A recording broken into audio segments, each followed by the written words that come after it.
Now let that sink in. Come on. Change ain't coming, change is here. You can hear it, you can feel it in the air. All politicians, put your hands in the air.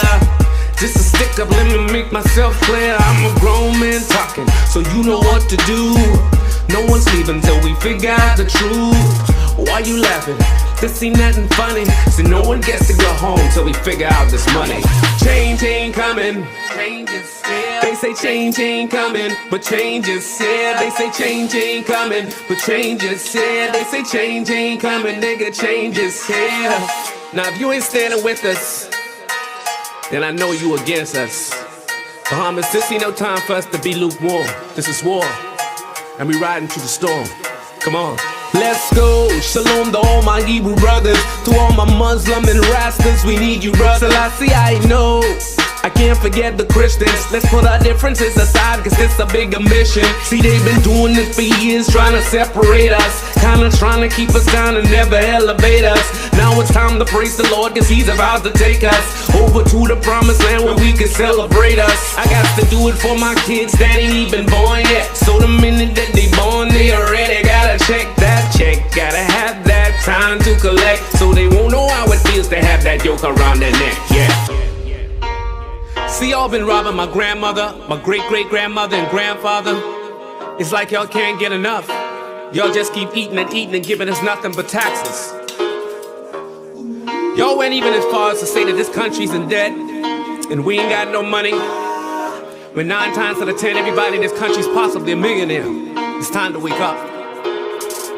Let's talk about natural resources, cause every time we bring it up, they say hold your horses. They say it ain't worth a thing, but it's worth a fortune. Meanwhile, they open up their businesses across the borders. Oh yes, we track their bank accounts across the waters. They say this country in debt, but they making millions. If we don't stop this now, they be up to billions. It's about to go down and I get the feeling we gotta cut a movie on these dirty villains. On this Lincoln Bain and his team came with information. It's like everything changed, everything went quiet. It's like so much facts and they can't deny it. They rather keep their mouths shut before they start a riot. Now look how they tryna just steal the oil. They don't wanna share with none of y'all. They been robbing us while we were sleeping. Send them to jail cause they failed, they committed treason. Change ain't coming. They say change ain't coming. The change is here. They say change ain't coming. The change is here. They say change ain't coming. Nigga, change is here. Listen, from Freeport to Nassau all the way to Nawa, there's no more time for us to sit back and be quiet. You understand? This is war. If they only knew who we were, if they only know who we are, they would know we are warriors. No retreat, no surrender. Just give us what you owe us. Bless the Lord, oh my soul. I feel this all the way to my ancestors. We are warriors. We only really want what's owed to us. You get it? Now free up.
They are liable to make some bad choices along this journey called life, in business or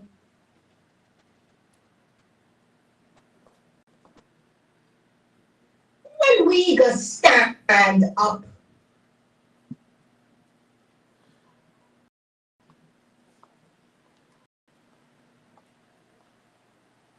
Bahamas, and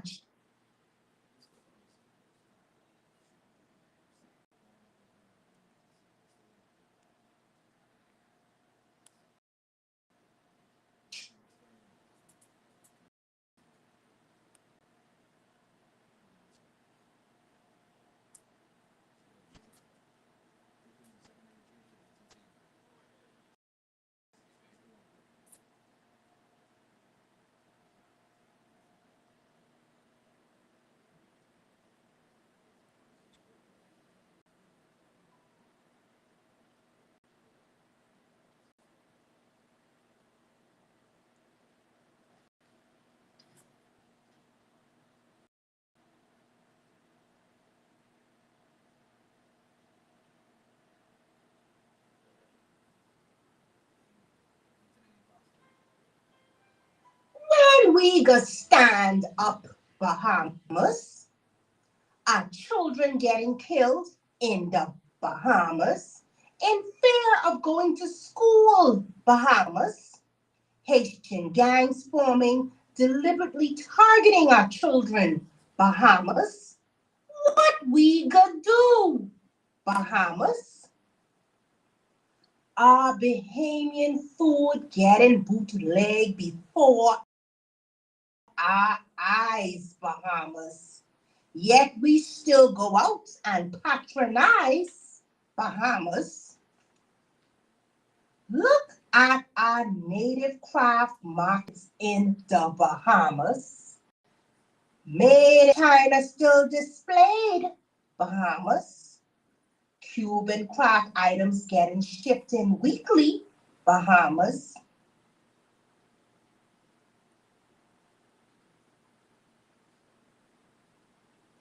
yet we proud to say Bahamian straw market in the Bahamas. The best seafood in the world in our waters? Bahamas, illegals fishing and RBDF getting paid off? Bahamas, we stand by with face long? Bahamas, when we can stop the play? Bahamas, our number one industry in the Bahamas is tourism? Bahamas, all our big hotels owned by foreigners? Bahamas, Bahamas, and some won't give low pay in the Bahamas.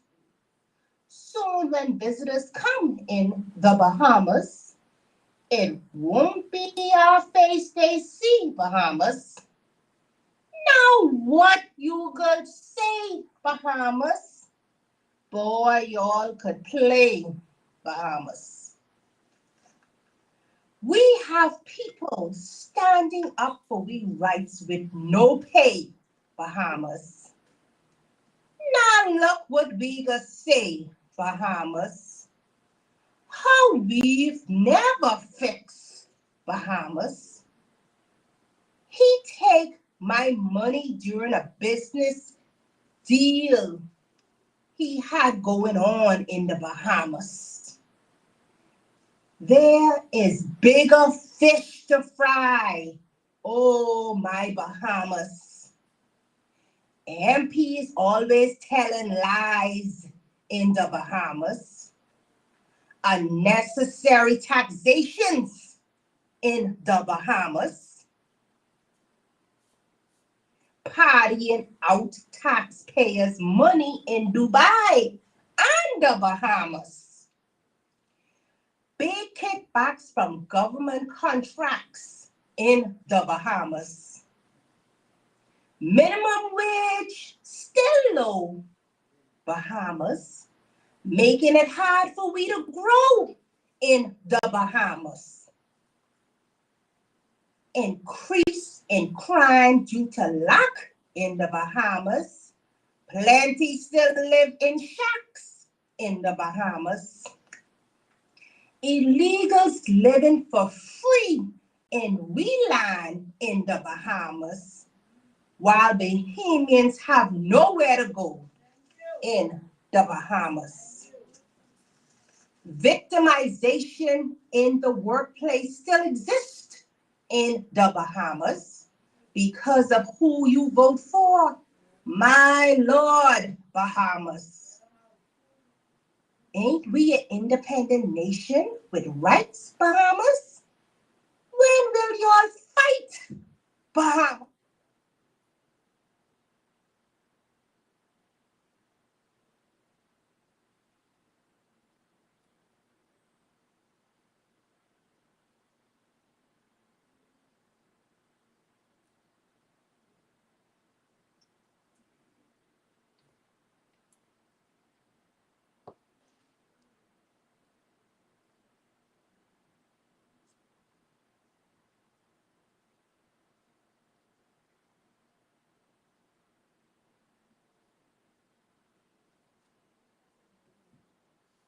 Testing. You can finish look at it, but it seems as if the volume has gone off. But the end synopsis of this video basically says that we have to understand that these things are reality in our country. And if we need or want something to be done, and in a positive way, where people who actually care, we have to start and look at ourselves as to how we could contribute to making a difference. We have to start networking with like-minded people who want to see change, who want to do the change, and who's available to do it. So in the end here is basically a plea for us all who don't know about COI, who've heard about COI, to basically take a second glance and give COI a chance, because you have people who are passionate, people who have who are courageous, I would say, especially if you've been watching the news and looking in the newspaper to see the things that's been going on. These are people who are not looking for money. They do these things that they do for our country for free. How many of you would do the things you see they do for free? Any hands? Okay. So when you see you have people who are willing to step out in faith and step out with courage to try to assist us in getting stuff done that needs to be done, we have to look at the agenda that they have and try to network with them if we say we want to see change. Because the motto of COI is change is here. Change ain't coming. Change is here. Okay, so we have to understand. Some of you might be like, I don't see the change. We have to understand it's here. It's here, but we don't see it as powerful as we need to, because there's a lot of people in the background that's afraid of victimization in our country. Sad to say. So even though in here might not be full with people, there are people who've already said and expressed, I want to be a part of this group. I want to make a difference. I want to see a difference. But they are afraid. So we have to continue to pray each other, strengthen the Lord, because if we don't network today, tomorrow, I don't know what to say about our Bahamas. There are people who can see what's going on, and only thing they're doing is creating their backup plan for when everything is messed up. Second in our country, they're putting together their monies and backup plans. They already have their offshore accounts, I want you to know, so they could leave and go with their families elsewhere, leaving us in the Bahamas with the bag in our hands. I want you to believe that. So we have to use wisdom, not just hear what's going on and seeing and doing nothing, waiting for someone else to do it. If we don't fight and network together, I don't know what to say. But thank you so much for your indulgence in the piece that I had to say. Now, this time we're going to get into the meat of the matter. We're going to hear from our panel of speakers who came all the way from Nassau just to be able to connect with each and every one of you in this room. Speaker on the evening. She is no stranger to me, and especially to Facebook. She's always on the road, always there. And I tell them, y'all always talk about Maria here. Let me tell you a secret about Maria here. Let me tell you something. And this goes to show true leadership. When you hear about Maria here, you fix this, that, and the other, I want you to know half of the time people be calling Maria out her bed. Maria, you know, time to worry about how my hair look. This woman going to help these people figure out what's going on. So we need to stop this saying, so what? If you hate it, so what? Focus on what's being done, what the person is. That's the bottom line. So I want y'all to give it up to Maria. Okay, because she's a hard girl with her. And I want y'all to Maria. Before COI existed, Maria been on the scene a long time, pushing and helping people. Long time. I remember Maria, remember, I walked up to the doctor's hospital one night, just before COI come up, what you say? Taylor, we be trying to get her. We try to put things together. This things gotta work, things gotta work. And this years later, things working, and it will continue to work because God is putting all of his people together, networking, like-minded people to make it happen. And all give it up for Maria. She come and tell you what she got to say. Because I know she got plenty to tell you.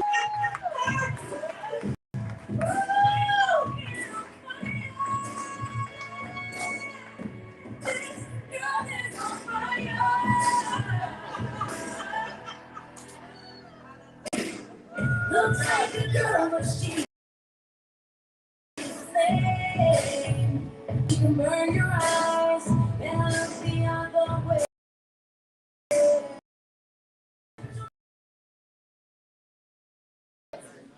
And good night to all the persons from Eleuthera. At this time now, I'm going to ask God to increase and allow me to decrease. Because his word must go forward in Eleuthera at this time. And there was a song God dropped in my spirit today. You all know this. Lincoln was out there. The team left me back to hear that song. My phone, right? My phone going there, and I said, God, what's going on? That's what God dropped in my spirit. Lincoln, let me tell you this.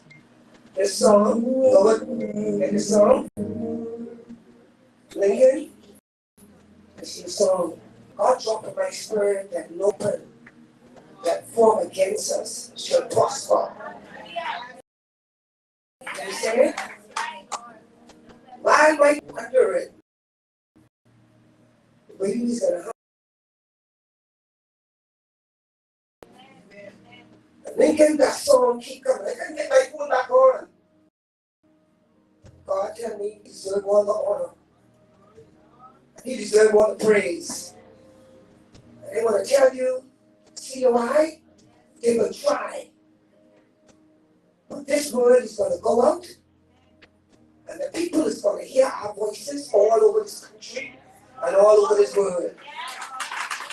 And they say, change is going to come. We just have to be obedient, you know. While y'all was there, I was there praying. I said, God was good. And God tell me, he got this. And where that lady is, who from the Kansas, who want to open the door for us. You know what she tell me in the back room? She was supposed to come, but God tell her to come on the plane today. They're like telling you something when you don't to understand something. Tell the people, Mr. Brave Davis, Clayton Fernando, the police in the Utah, God shut down the White House for us. I want to let y'all know something. His word is going to go forward, no matter what. You know what God also tell me? It was supposed to be more people. If only one show We have to speak to that one. So guess what? I want to let the government of the Bahamas know. Y'all try everything to shut me and Lincoln and this COI down. But guess what? This is a God man. This has nothing to do with me and Lincoln. God called us for a time like this. I have to say to the Eluethera, God called us for a time like this. And when God get ready, oh, he's going to do some work that's going to blow your mind. Before I move on to the story, you don't see this yet, guys? Get it done in I was supposed to get it done in Nassau, but the draft came down. And God had to pray. Because if my phone was on Lincoln, I would have been on that phone. But he got to do it in the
What's Brad Davis was the minister was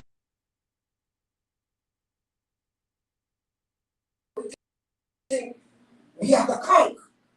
He think he talking to our great grandparents and our parents and our parents. No, you're talking to educated people now. And I have a knock. I just listen to them, One word will change off everything. I said, this man talking garbage, eh? But you want increasing the taxes. And let me tell you where the corruption is coming in. My fellow Bahamians. You are taxing us and don't want to give an account for our monies. Watch this, my fellow Bahamians. The hospital is worse off than it was when it was taxing us. Secondly, NIB. We had more benefits back then. And we were able to benefit from NIB. But now, you can't get nothing and they can increase it again. They're raping and robbing and stealing from their own people. Let's talk about the road work. Y'all ever notice something? That's the third thing. Every fee went up the road traffic. What happened? More potholes. They're doing sloppy work, sloppier work, and it was all about their cronies collecting these contracts to do the road, and guess what? They're doing cheap materials. So when they do the road now, what's supposed to last 40 years, it only lasted 5 years. And he was saying, that's true. I want y'all to notice something, especially in Nassau. They just paved some of the roads a couple of years ago, but the more potholes coming in. So what's going on? Shabby work by the PLP and the F&M cronies. But like my leader said to me the other day, you don't watch the road to get into the airport. The Chinese come here and they build the road. You all see any potholes in the roads going to the airport? That means they use the engineers and the right material to make that road steady for another 50 years. To us, you gotta go through all kind of potholes. You did on that bridge the other day. Mr. Clay speaking, get somebody to go on that bridge to patch that bridge up. It's better for you to patch that up. What? Degrade and somebody God forbid, somebody get killed on that bridge. Go do your job, the Honorable Clay speaking. Mr. Says, please, Ministry work, go and check out that bridge on behalf of the people from Eleuthera. See, BPL, I talk about BPL next. BPL, I'll watch this again. Oh, Father God, you think God did a curse on the PLD? You think God cursing them for their wickedness? Yeah. You all realize something, every ministry that the PLD touches up on and changing some stuff and going down and crumbling down. PDC did a better job than BPL, man. All this technology they got. And guess what? They said these are smart people they have in place. So what ideas are they bringing to benefit the Bahamian people? It's about the cronies again. Slack job. Cronies get paid. And what they do, they help us paying the taxes. They increasing the light bill. Yo, watch what's going to go better. Ask God.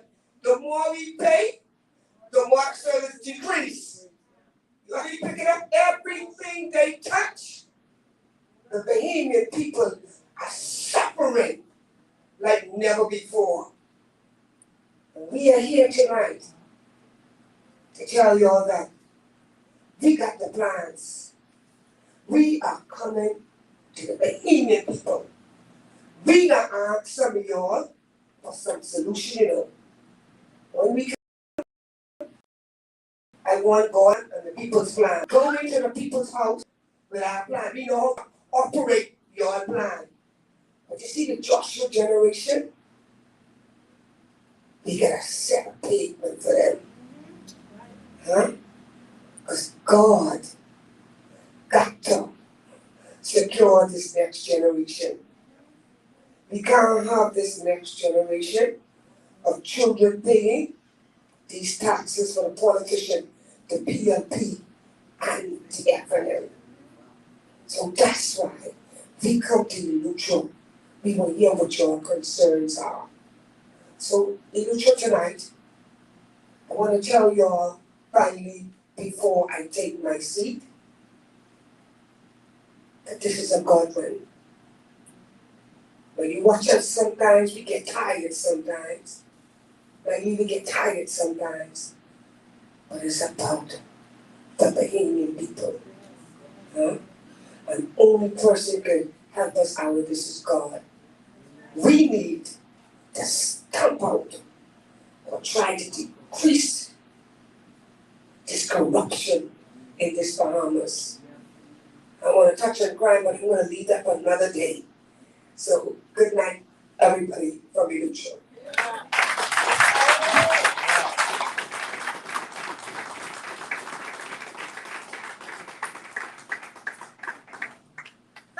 Thank you so much, Mrs. Maria Jackson. For those of you who don't know, Ms. Maria Jackson is the COI second in charge.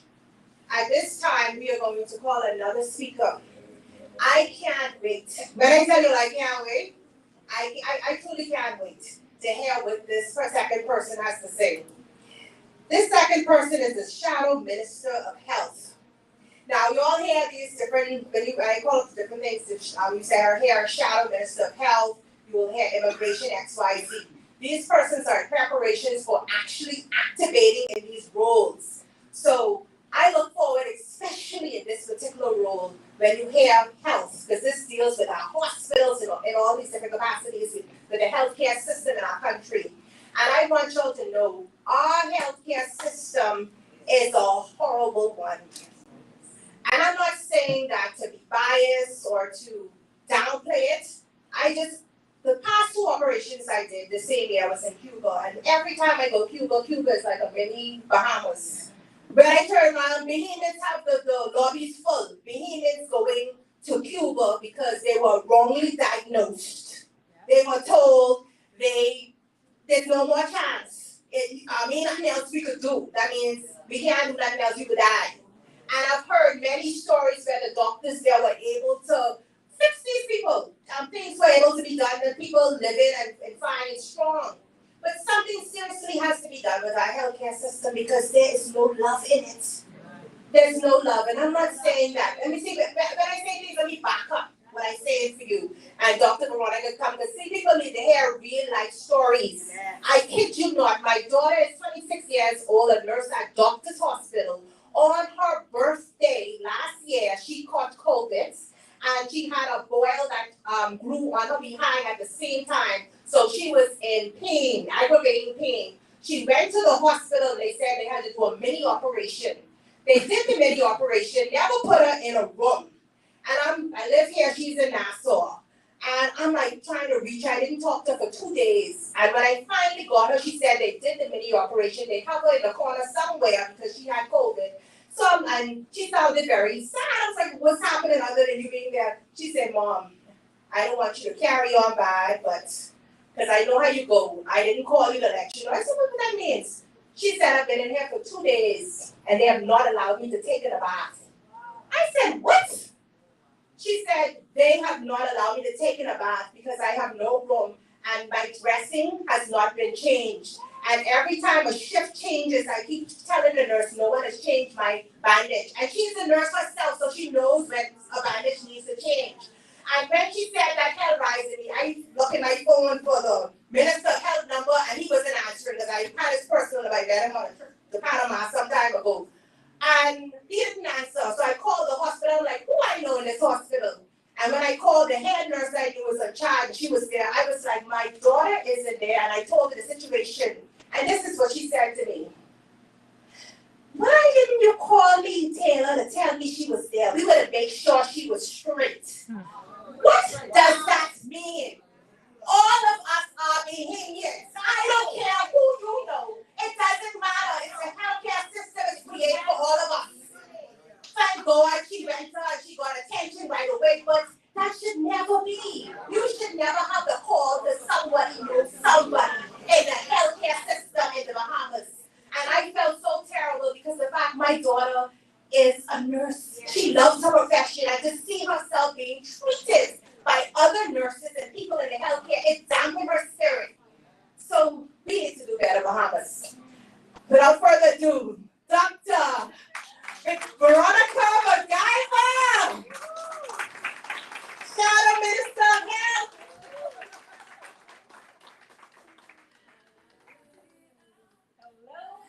Hello. Good evening, everyone. I am happy to be here tonight because we gotta talk about the health of our nation. And the Master of Ceremonies, Madam Speaker, you said that our health system is in crisis. I concur with that tonight. Let me just say, before I begin, I saw a family sitting there with COI on their shirt. I assume it's a mother, father, and the two children. And with COI on their shirt. And you look really great. And I just want to say that, it's good to see those young children in that t-shirt because COI is fighting, not just for COI, I abbreviated with COI. COI is fighting for the next generation and the next generation and the next generation.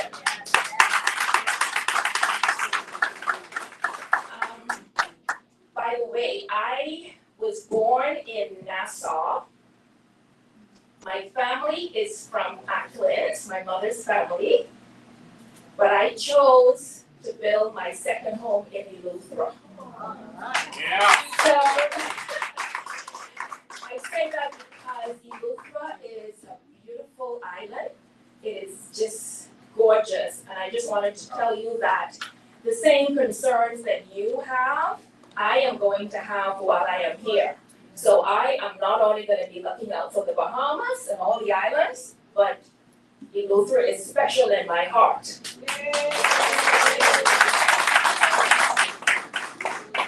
So I'll try to be as brief as I can.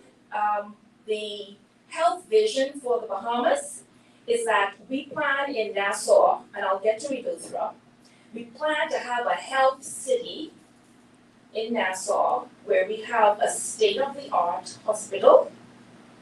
We are also going to have a wellness center, and next to the state-of-the-art hospital, we're going to have a naturopathic and holistic center.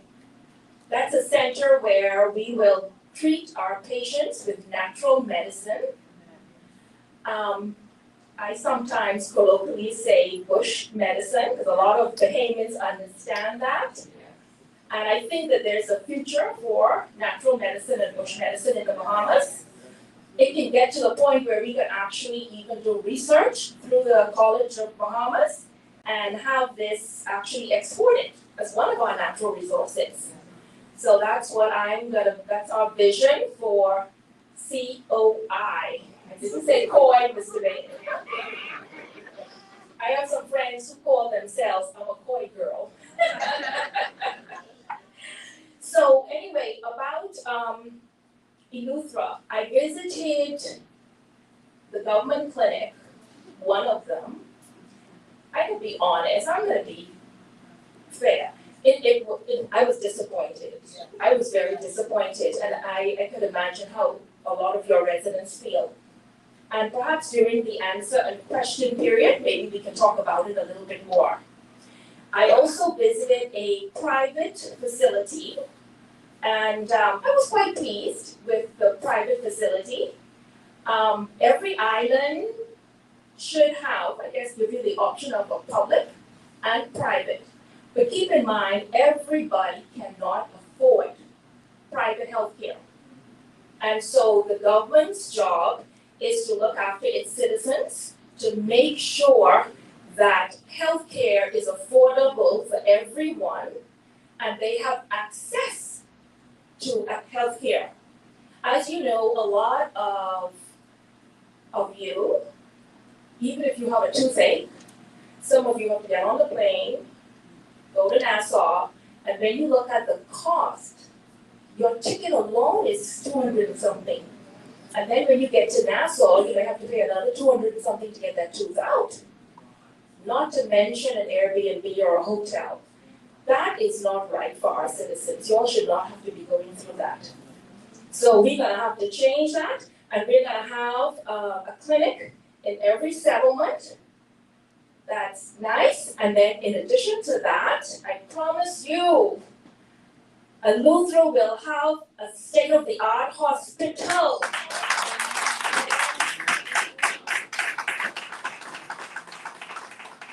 We need that because I'll tell you why. Let's say I'll give you an example. Let's say you have a car accident and somebody break their arm or leg. You want to be able to just go to the hospital and not only stabilize you, but you want them to be able to actually fix that leg and arm in Eleuthera. That's not a very complicated type of surgery or whatever in the hospital. That should be done in Eleuthera. And another thing that what we propose to do is with ambulances, like we're going to do in Nassau, we're going to strategically place ambulances at strategic points in Nassau so that they can get to their destination. Let's say 5 or 10 minutes is a good time. Many times in Nassau, what we've discovered is you call for an ambulance and either there's none or they take about 40 to 50 minutes to arrive. Now, in a life-threatening situation, you all know that is not good. That is not going to work. So what I propose to do in Eleuthera is to have ambulances placed within certain communities so that if there is an accident or some emergency, like a heart attack, the ambulance will be able to reach them within 5 or 10 minutes at the most. So that's what we're looking forward to. Helicopters. We are going to have helicopters because, as you know, in a lot of emergencies, if the hospital in Eleuthera cannot take care of a specialty or a subspecialty, then that person will or may have to be airlifted to Nassau or perhaps Florida. Another good thing that the helicopters can do is in the event of a very catastrophic hurricane, everybody then know what Dorian, what happened in Dorian. And sometimes the airport will close down during a really bad hurricane. Or the roads might even be impassable. And you know, Eleuthera is very long with one major road. If anything falls into that road, what kind of debris, you can't even get from one settlement to the next. So we're gonna have to make provisions for that. And a helicopter will be advantageous for that. Because the regular plane going up and down, that's not gonna work. So we do propose, to have those helicopters. It will also benefit a lot of the tourists because, as you know, we have a lot of tourists come to Eleuthera. And should something happen, God forbid, we will be able to airlift them, if not to Nassau, perhaps straight into Florida, where most of them, they have their insurance abroad. Okay, medical tourism. Some of you might have heard about medical tourism. You did? Okay. So that is not necessarily perhaps a short-range goal for us, but I could see that as a middle to long-range goal for Eleuthera. So everybody might have heard of stem cell therapy. It's becoming very popular, and so I could see a little therapy center here in Eleuthera where people can come get their stem cell therapy. And I can't think of a more beautiful island to actually convalesce on and just relax before you go back home. So I can see that working for Eluethera. And I would also like to talk about preventive medicine. What we found in the Bahamas is that we have a lot of what they call non-communicable type diseases, diabetes, high blood pressure, and heart disease. And obesity. So what has happened is those persons tend to rotate in and out of the hospital, clogging up the hospital a lot. So what our goal is going to be is to try prevent our people from getting to that state of disease. So what we propose to do is to get a health advisor. Each of you in this room will be assigned a health advisor. If you do not wish, then you could say no, but we will give you a health advisor who will bring you in once a year or perhaps twice a year, and they will do routine tests on you. So let me give you an example. Let's say they do a blood test and they find out that your blood sugar is elevated. So you don't have diabetes yet, but you're in the pre-diabetic range. Well, then you need to know that, because if we could prevent you from getting diabetes, then we could prevent you from having to go to the hospital all the time. And in the long run, even though the startup costs may be a little heavy having the health advisors, in the back end, the Bahamas will save money by not having these persons go in and out of the hospital and using the beds, okay? So that's what we propose. Also this is the digital world, right? Everything is digital. So for those patients who may have, let's say they did go over and they have diabetes or high blood pressure, we may give them a mobile app to keep with them so they can do all kind of things. They can count their calories, they can, then they go to a fast food, but hold on, there's no fast food in Eleuthera, right? There's no McDonald's or Kentucky or anything. Okay, so we will use our mobile app for other reasons here in Eleuthera, but in Nassau, we will be using those mobile apps for some of those fast food restaurants. So when they go in there, they will, when they go to order those big sugary drinks, that little mobile app will go ping ping and remind them, hey, you're in the wrong place. Or perhaps, maybe not the wrong place, but maybe advise you on some of the more healthier choices at that establishment. Let me say that.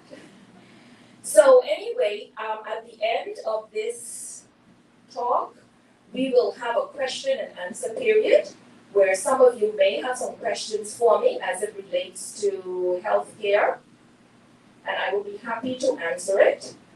But before I leave, I just want to say to everyone that healthcare is not a luxury. It is actually a right of all of you to have it, okay? And I don't know, Mr. Bailey, if I did say to everyone that it will be free healthcare for everyone, okay? So that is something that we look forward to. And in addition to free healthcare, we want the quality of our healthcare to go up.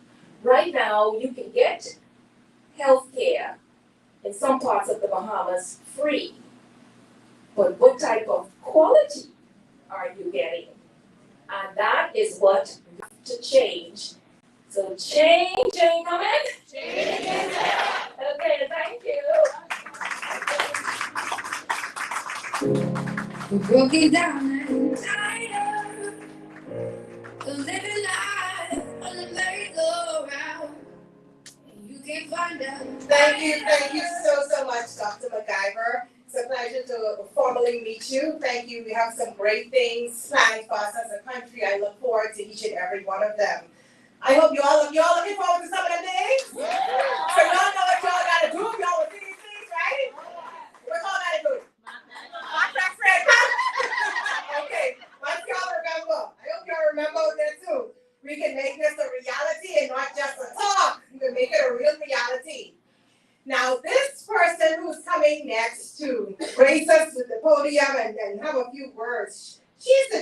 chairman of COI, but I want to say to you, she's not a regular woman. And I know this from numerous encounters with her, because we go way back. We go back from Abaco. We were living in Abaco some 8 years ago, and prior to that, we were in Abaco for, I was there for 8 years, and I think I left her there in Abaco. And I must say, I am so happy to see how she's evolved so much. She always was someone who had something positive to say. And once this lady got your back, she got your back. Like, you know, there was some tears when they were trying to arrest you, and she was on top of you. I was like, oh, God, I need to do that. She got your back. And for those of you who don't follow on Facebook, I want you to know she's a very vivid writer. She is not a woman of 1 or 2 words. When you see these posts, it's almost like a book shot like a queen to play. You're going to be an author like me and LinkedIn one day. Girl, you could write it. You're a very excellent writer. Mr. DJ, you got to play the song by our chairman as she come on, none other than Miss Charlotte Green. Y'all give it up for Charlotte.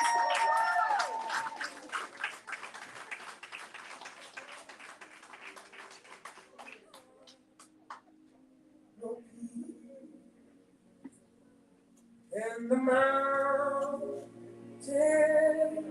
seem impossible. Good evening. Good evening. Hi, Eluethera. Thank you, Kira. Thank you so much. Thank you. Good evening, Eluethera. Good evening to everyone who decided to come out. Thank you so much for being here. Thank you for embracing me and my team. We appreciate you all so much, and this is the reason why we are here. Yes, my name is Charlotte Green, and I am the national chairman for the Coalition of Independence. And my job, my purpose, the reason I was born in this particular time was to help, is to help bring our country forward to the new Bahamas, a place where we can truly be independent, a place where we can truly benefit from this country. Because guess what? You are a person, you are people, you are a Bahamian, you matter. You matter. There is no need, and I want y'all to excuse me because I get very, very passionate. And sometimes my passion brings me to tears. It brings me to anger. And my tears is not a sign of weakness. It's the pain that I have been seeing. I'm seeing, still seeing my people go through. My people. I is you and you is me. And together we go into a new Bahamas. And I realize that our country has been leaderless for quite some time. And as a young person, it took me 3 elections to realize that we had no representatives for the Bahamian people.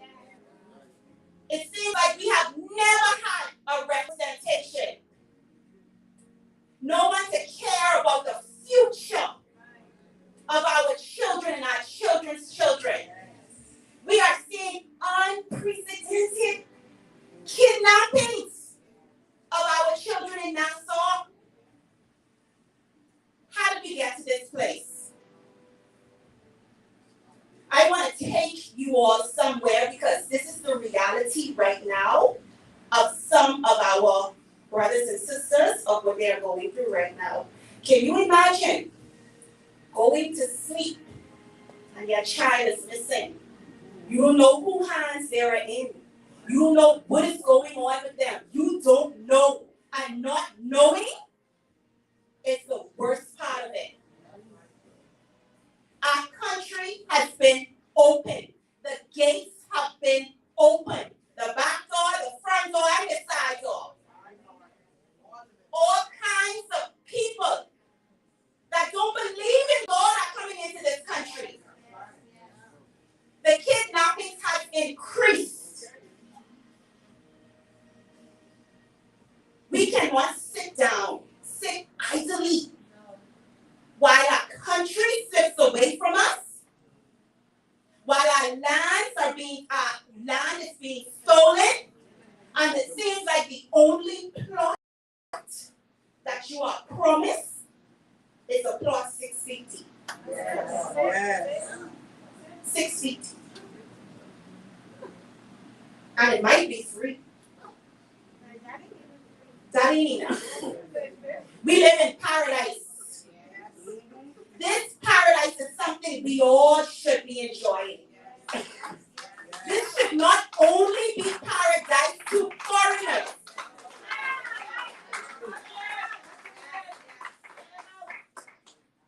I was living in a bubble. I was living, not really in a bubble, but I was living in a bubble. I'm the type of person that minds my business. But after Hurricane Dorian,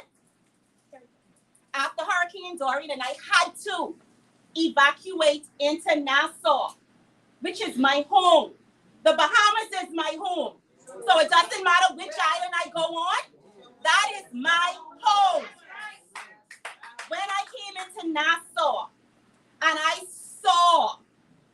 could feel the pain and the anguish, the energy coming from our people. It was evident, I can see. I said, God, this isn't it. Right on the red light, in my car.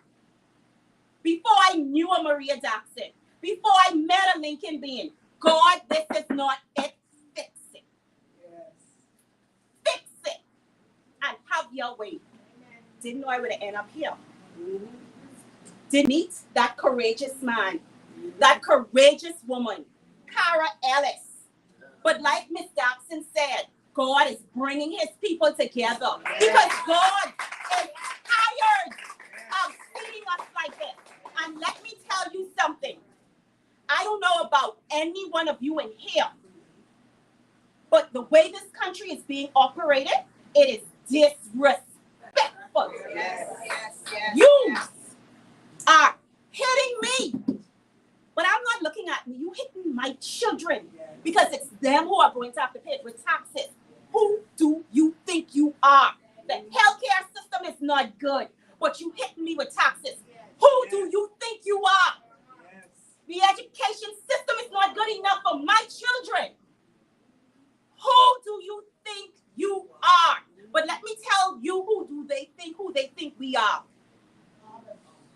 Garbage. And we have to come to the realization of it. The Coalition of Independence is not interested in mudslinging. We are interested in answers, results. We are interested in answers that we are interested in results. When we say change, we want to see the change. We do not want to hear it. I want to see it. Because we deserve it. We need to stop accepting things. Our politicians are not gods. They are not our bosses. They are here to operate on behalf of you. You. Our children. You have to look in the eyes of your own children, your grandchildren. If you don't have children, your nieces, your nephews, is this country good enough for them? How is it going to be in the next 10 years? Are we going to continue waiting and listening to the promises? Our country is not broke. Our country has a corruption problem. This country is not broke. Whenever they want to party, whenever they want to travel, the money magically appears. And I'm telling you, enough is enough. It is not good enough for us the way that they are running this country. We have to stop settling. We have to stop accepting excuses because we are paying them. We're not paying them for excuses. We are paying them for results. We can look at other countries that are almost the same age as our country, and look at how those countries are developed. But yet we are saying it is a dream. Right? Oh,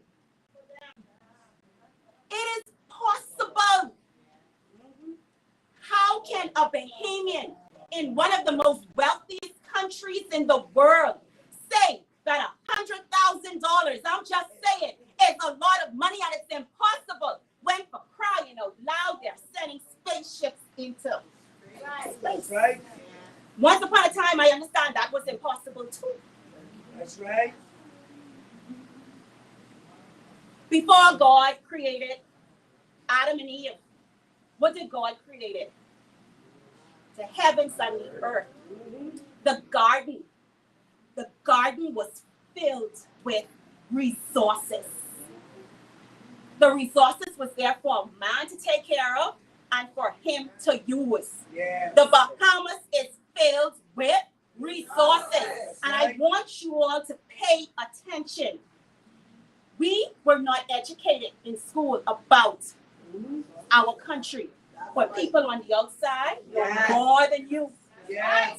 Know more than you, and they're coming in to change. A part of our education under the Coalition of Independence is to teach our children civics and about our country. We want our generation to come up educated, and they need to understand their country and what they have. When you understand what you have, you will fight for it. You will protect it.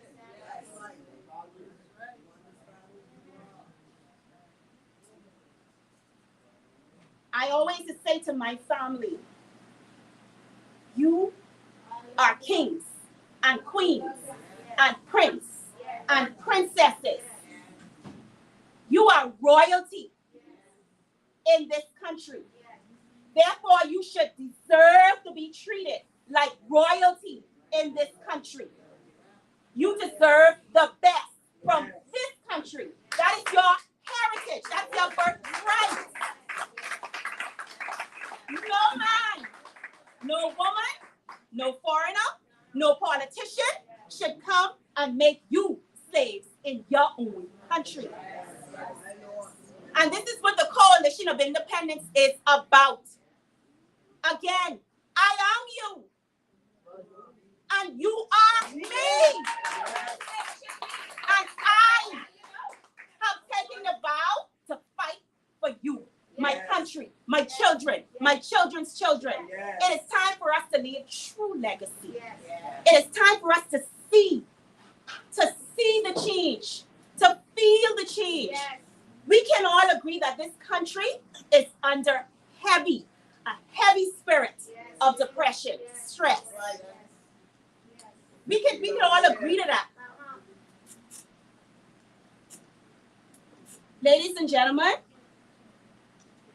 we are in the season for change.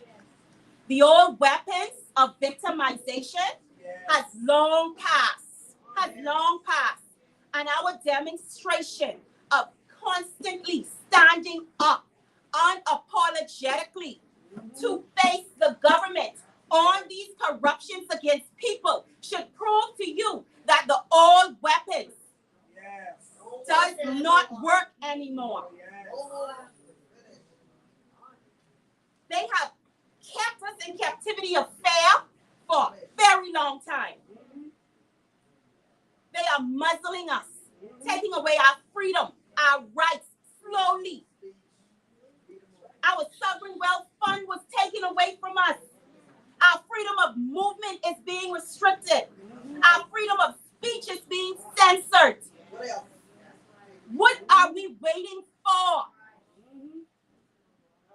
I know sometimes that when we speak about issues in this country, they always say, why do you always have to politicize everything? Hello.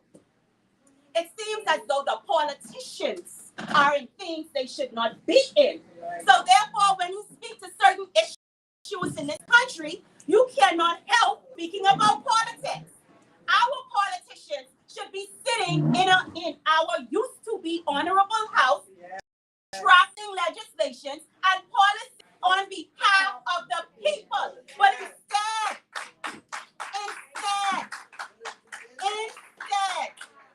they are dealing with for their own personal agendas, under the table contracts, and to hell with the Bahamian people. When last have you seen a bill table in the House on behalf of the Bahamian people for them to benefit? That's right. When last have you seen a bill or a policy passed that was in the benefit of the people by the so-called, I will say it, the so-called PLP and FNM that some of us so love to praise? When last has a bill been tabled in the House of Assembly on behalf of the Bahamian people for them to directly benefit and to be placed first by our government? When last? Can somebody answer that? Maybe I missed a memo. It's not about you. All I want to say is they don't really care about us. And that is the truth. It might be a hard pill for most of us to swallow because we are so in love with Papa.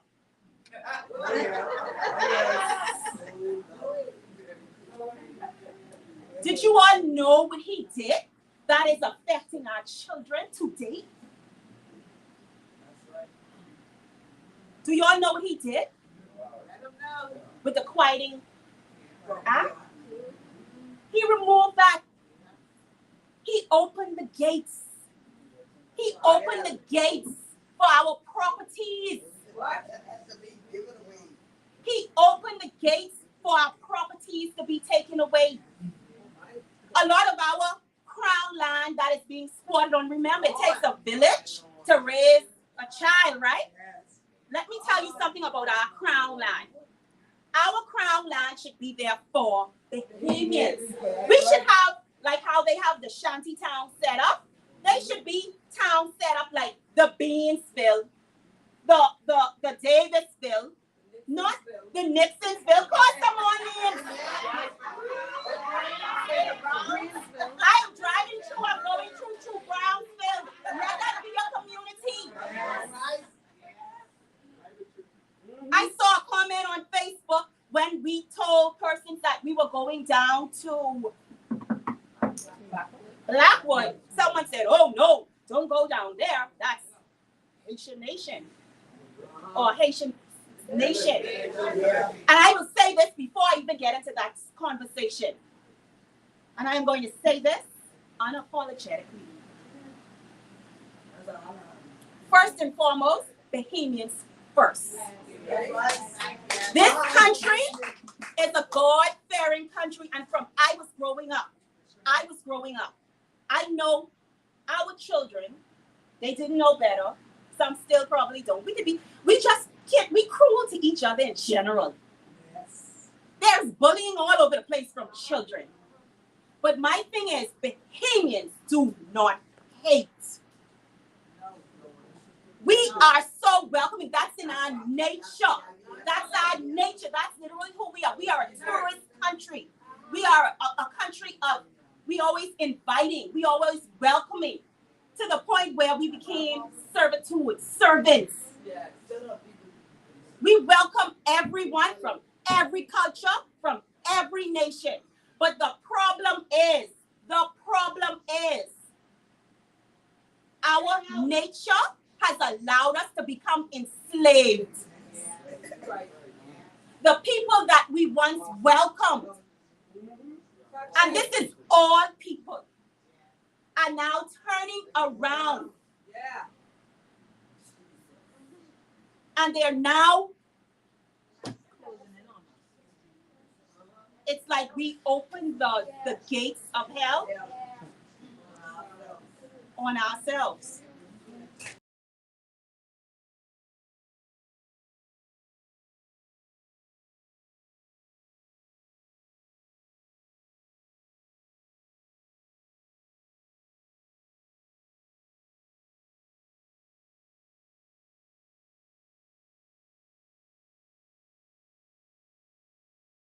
Peace. We cannot keep up with the basic necessities, light, water, medical care.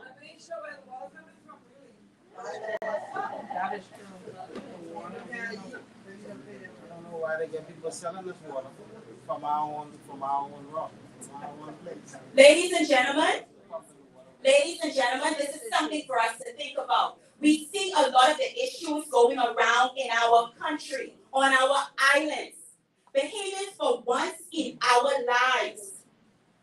We must come together and we must recognize. If your eyes are covered with scale, pray to God that it be removed. Let your ears hear, feel, see, and ask yourself one question. Do you have 100% confidence to put your children's future in the hands of both political parties who has had the opportunity for 50 years to govern our country? Do you think they are willing to go to war for your children's future, for them to have a promising future in this country? Are you safe with leaving them in their hands? These are the questions we must ask ourselves. Most of us are more lovers of a political party than we are of the future of our children, and that is disgusting. Because like I, as a young person, it took me pre-elections. And when I saw what was going on, I said, well, what? I said, the Grammy couldn't see this. But then I thought about it.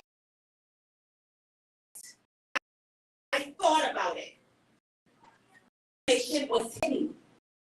There were a lot of lies. And it takes and seizing eyes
unnecessarily in this country, to violence, to crime, medical.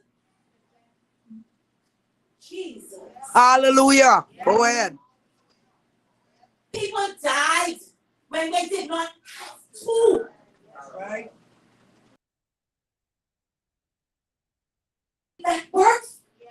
What is wrong with that? That's all we want. Right.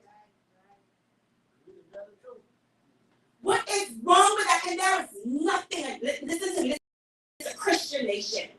Are we not a Christian nation? So listen to me carefully. I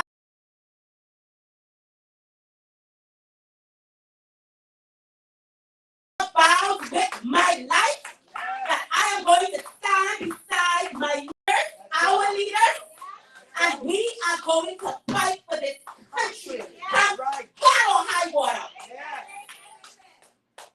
The victimization, the threats, That's right. like we said, they don't own weapons. That's right. My life, our life, is in God's hands. Yeah. We are on a mission. That's right. My people deserve everything this country has to offer. We only see beauty when we go on Facebook or Google looking at other countries, third world. Why can't the Bahamas have that? Why? Why?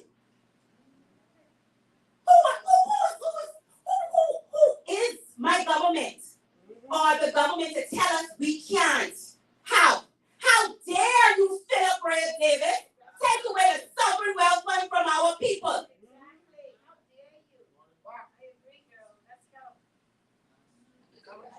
It is unacceptable. We are adults. We are Bahamians. We are tax-paying citizens. Do you know what this can do for our country?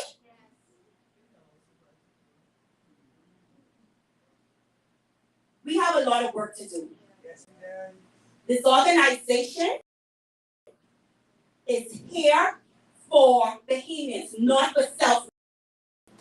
This organization exists because someone wasn't doing their jobs.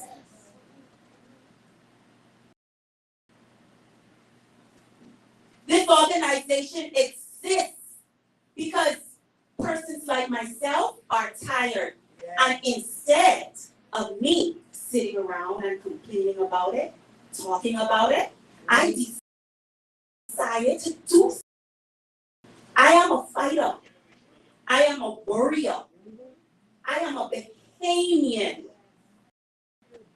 And one thing I will never do is back down. They locked me up 100 times. That's right. I get out. They locked me up 101. I don't like it. I don't like it. But I have to do what I have to do. Because we have no choice. We have no choice.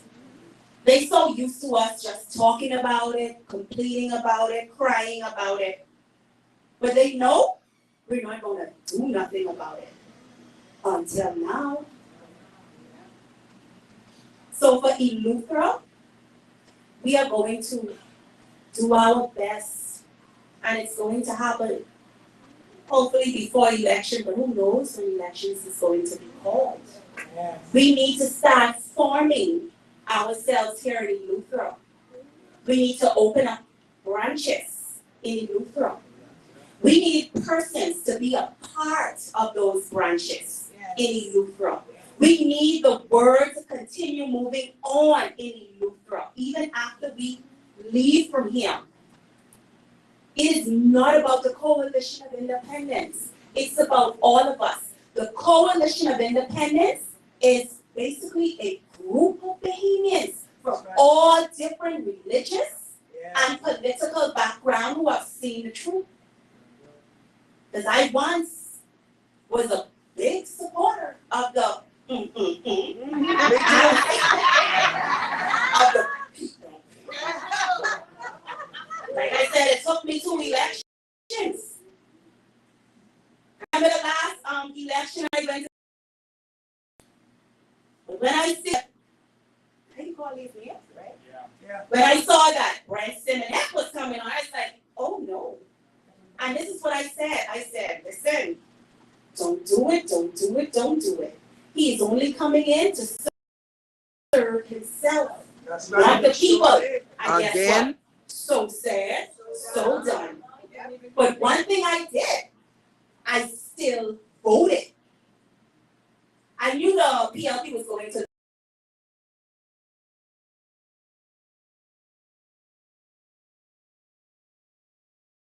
don't like to hear people say, oh, I getting in politics. I'm voting. Politics is it. But listen to me, politics is your life. Politics dictates to you what you eat, the food that comes into our country, the way our children is taught, the way we are served in the hospital, because like I said, politics is in everything. We have to vote. Who knows when a snap election is going to come about? Who knows when a by-election is going to come about? We need to start registering. If we have not, we need to encourage our young people who are able to register to vote to register. This is a war. We do not want our country to end up like certain countries. We have the opportunity to stop a lot of things.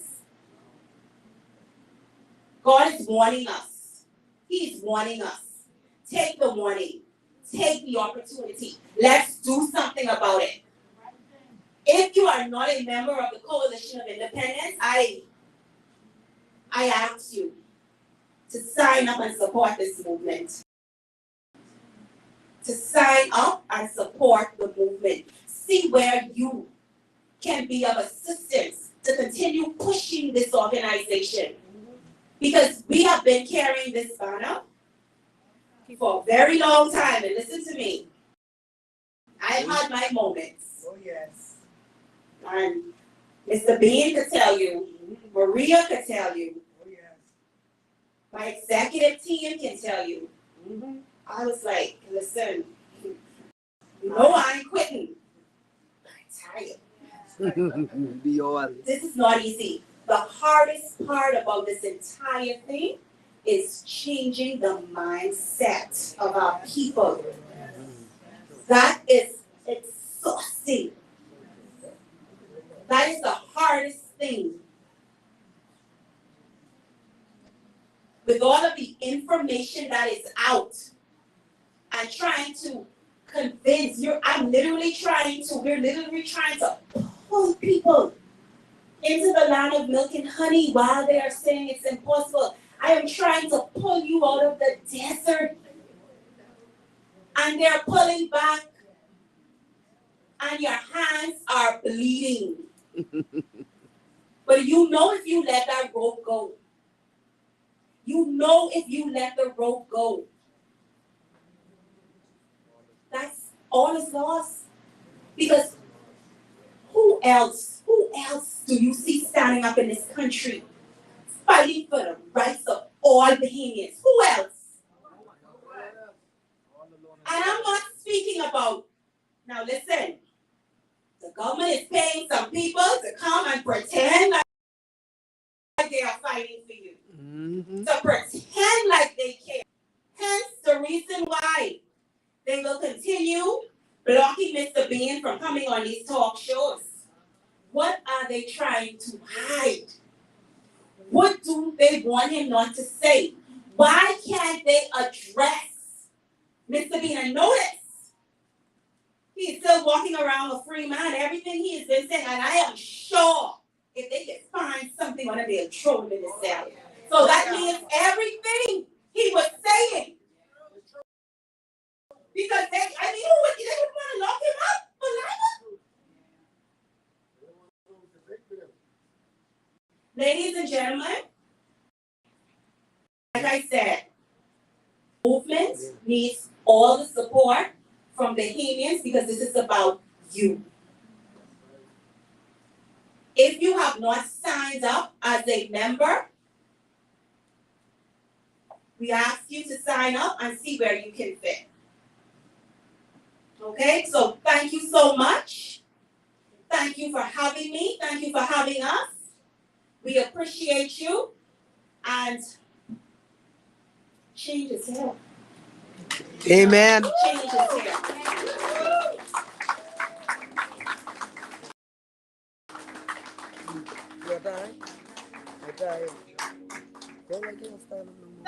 Thank you so much, Miss Charlotte Green, for your passionate information. Y'all, please give it up again for Charlotte. She is so passionate about what she believes in, and she is fighting for each and every one of us, and we truly appreciate you, Charlotte. Now, for moments all of us been waiting for, we've been waiting to hear from the leader of COI. But before he comes on, I want to say to you, in life, you never know where you go or what you gotta do or the encounters you have. But I want to share with you the type of leader that COI has. Some 8 years ago, I would have booked him in Starbucks. 8 years ago, when my book I Am a Cop came out, and at the same time, his book called Identity Crisis came out, and we just ended up talking for a little while, and at no cost. At the time, he had a radio show, and he never knew me, he didn't know me from a can of paint. He invited me on his talk show to talk about and advertise my book. I want to say thank you so much for going on the limb for me, and thank you so much for what you are doing for each and every one of us, even though some of us might not fully understand and grasp the impact of this, because you need all of us to collectively help you. Because I see you many times on the front line, and I'm continuously praying for you, because what you do, I have never, ever seen any leader in our country do. You not just talk, you are out there on the ground in spite of the slander, in spite of the violence. I call it violence that has been upon you, the pulling, the tugging, and all this stuff. You still push. And I want you to know this man has a family. And nobody respects the fact that he has a family, loved ones, who cares about him, friends, and they are doing this to him, all because he is exposing and making people aware of the truth. And we as a country need to also stand up when we have leaders that do this. Because at the end of the day, all of us win when this happens. So without further ado, let's hear from this leader, none other than Mr. Lincoln May.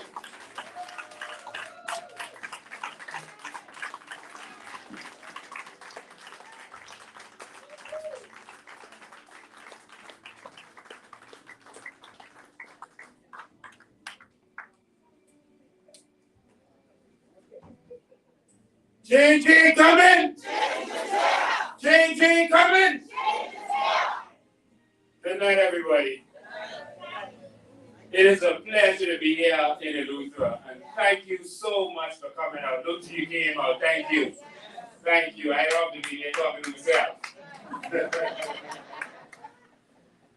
I want to really thank you.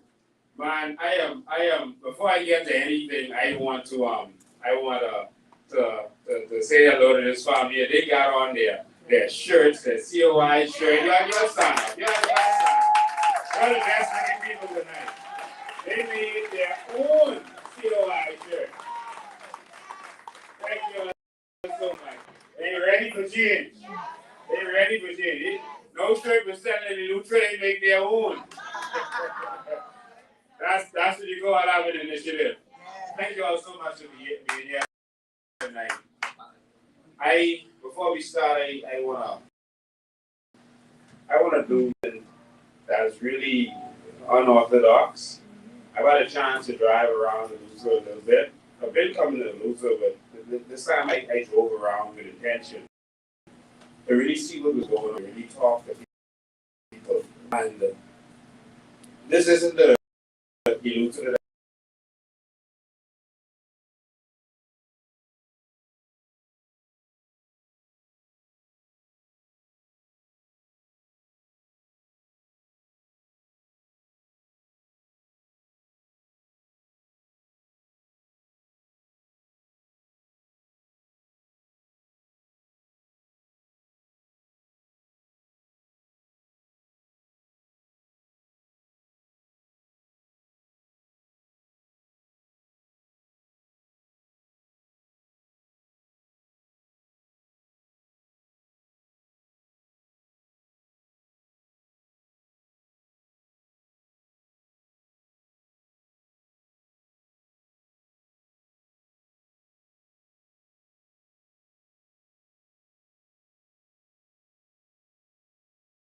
foreigners swimming the beaches. That's right. And foreigners taking the government's land. Yes. It looks like came on a mission. They stand with you. That's right. As we stand with the rest of the Bahamas. Yes. Let's take this back.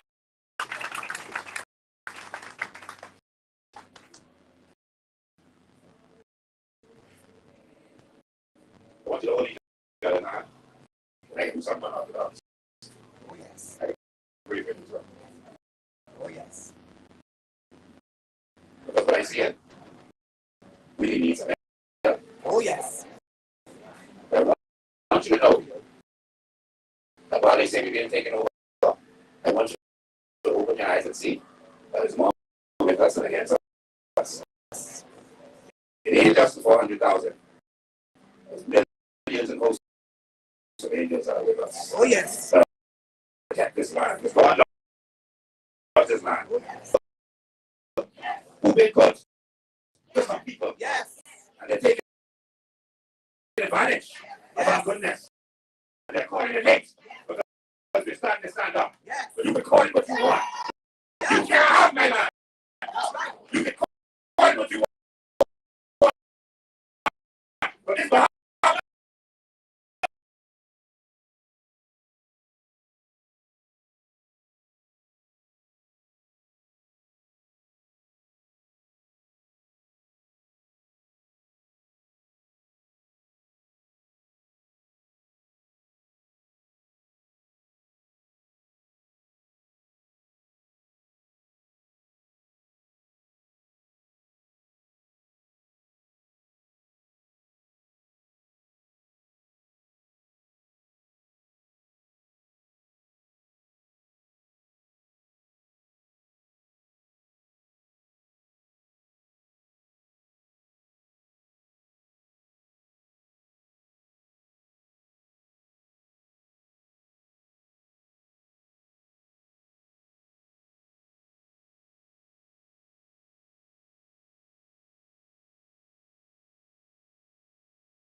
Father God, I come before you humbly as your servant.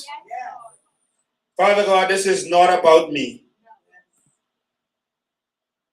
This is about you and your will.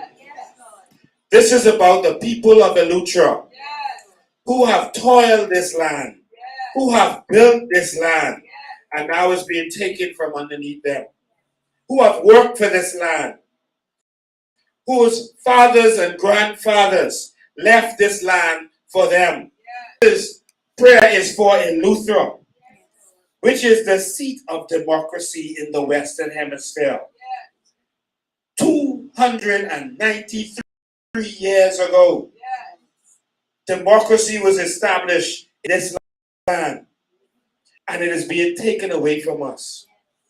I pray that you send your warfaring angels to this land to help the people of Eleuthera have the courage to know that they are not alone, to stand with them as they fight for their land, so that it's not taken away from them by foreigners from the north or foreigners from the south.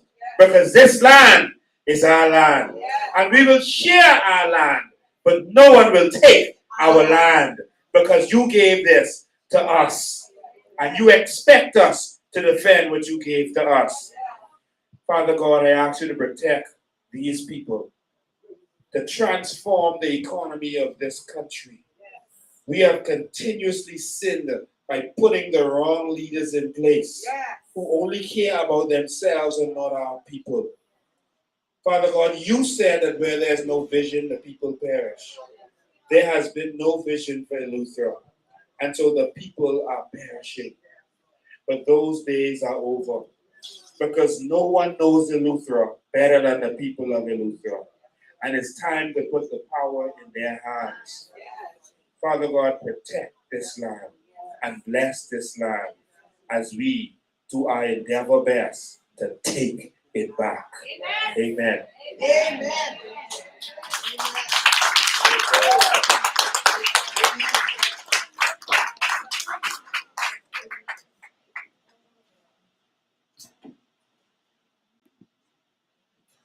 I didn't come here for that. I came here for that.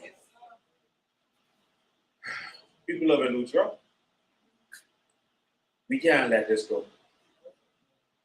Our good, beautiful, our island, gone. And Eleuthera is turned into a ghetto. But we have a mission to take this back.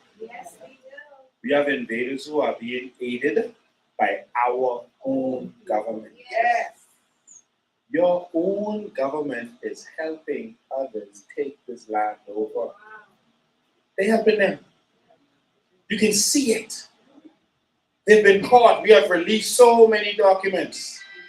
They are so afraid of us that they are afraid to even say that we release the documents. But we don't care. We don't care who they say release the documents. Because right now the FNM is doing their best COI impersonation. Pintar is like mini-me. Doing his best to try to say everything you hear me say and do everything they see me do. I don't know what you got the internet up? You are? Okay. I don't know what's going on, but it seems like the PLP and FNM can only talk about what they hear us talk about. And they are repeating it as if like they're not gonna notice. They're not gonna notice that this is what the COI talks about. Hey, let's talk about taking back Bay Street. They want to notice that this is the COI been talking about. Oh, let's talk about the Grand Bahama Portatory. No one is gonna notice. They can only talk about what they hear us talk about. It's like they brought out a whole blueprint for change, and they are doing nothing in their blueprint for change. Have you all ever saw them say, we're doing this, and this is from our blueprint for change. We've accomplished something in there. No, all they're doing is what they hear COI saying and doing.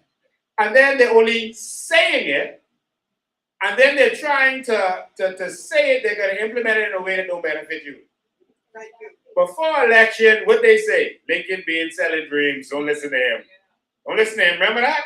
He's selling dreams. Oh, carbon credits. What is foolishness here? That's a scam. What are you talking about? Don't listen to him. Carbon credits. After election, that's all they was talking about.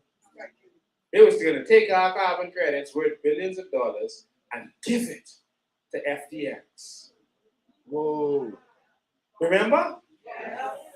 Yeah. Give our carbon credits worth hundreds of billions of dollars.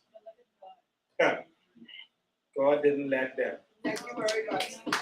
God brought down our whole company before he let that happen.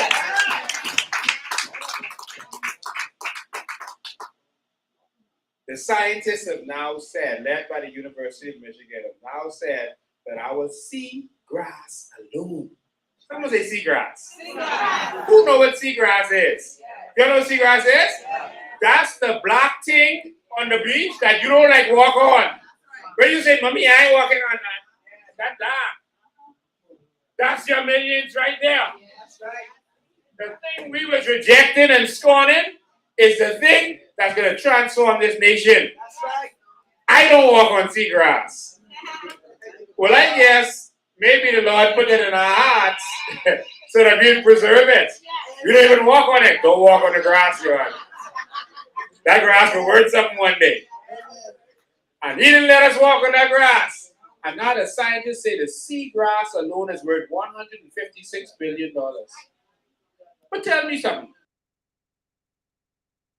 Seagrass is worth $56 billion. Shouldn't that be all the politicians talking about in the House? It ain't nothing else to talk about. The seagrass worth $156 billion alone. This ain't the mangroves and all this forest. You see all that forest you be driving past when you was coming here? Every plant's worth money. Every plant worth money that you drive it by, that's carbon credits. In the House of Assembly rowing about what? What y'all wrong about? About one new bill, and the women say they don't want it, and Brave say, well, why y'all just telling me? And boss, $156 billion. And y'all talking about one domestic violence law? It's already illegal to assault your girlfriend. It's already illegal to assault your boyfriend. It's already illegal.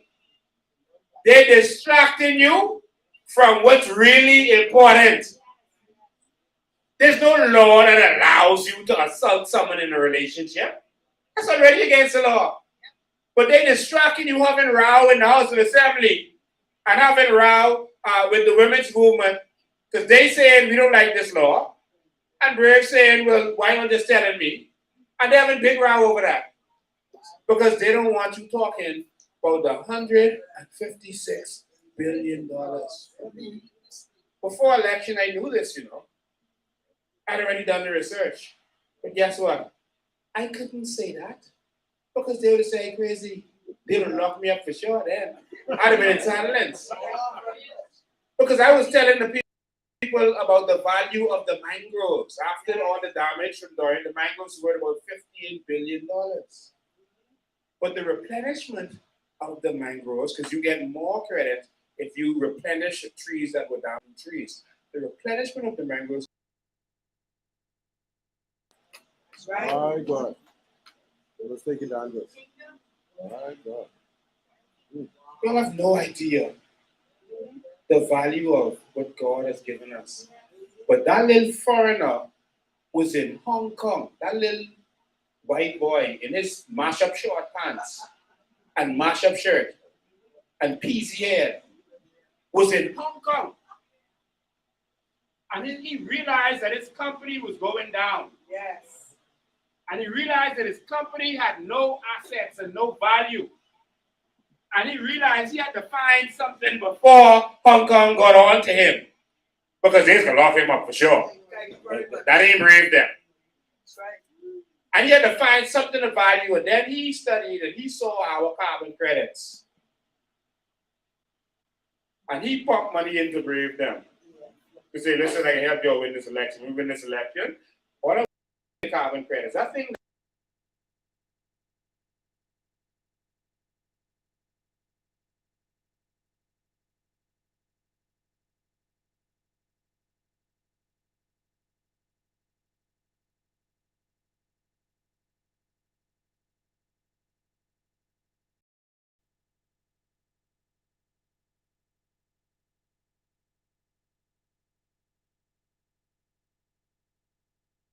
Yes.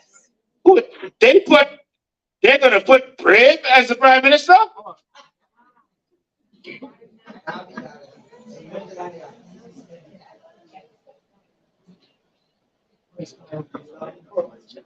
Let me pause right there.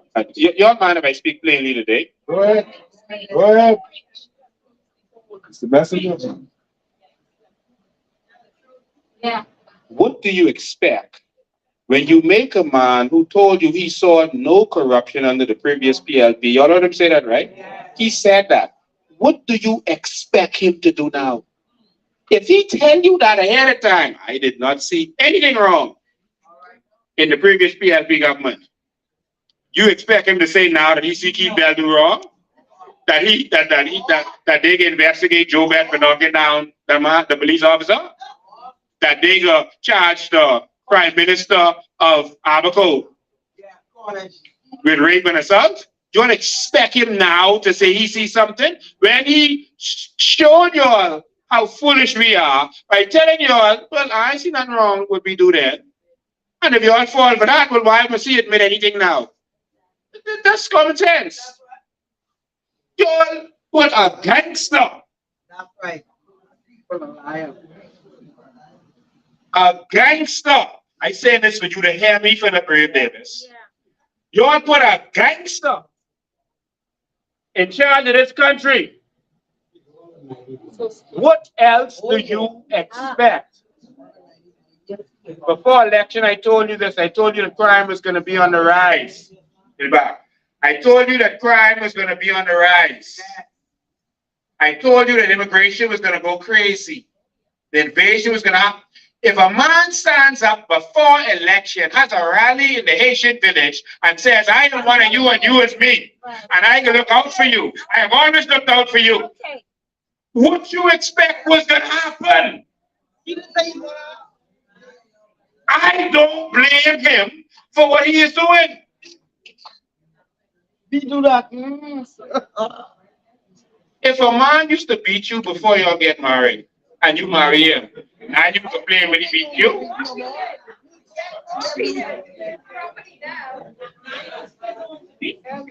All right. you agree to that, you sign off on that. Still married, man. If the woman used to abuse you before you get married and neglect you, You marry her? and she didn't want to cook for you, and you marry her, how you complain after you get married? Thank you. You make up your bed, sleep in it. That's all it is.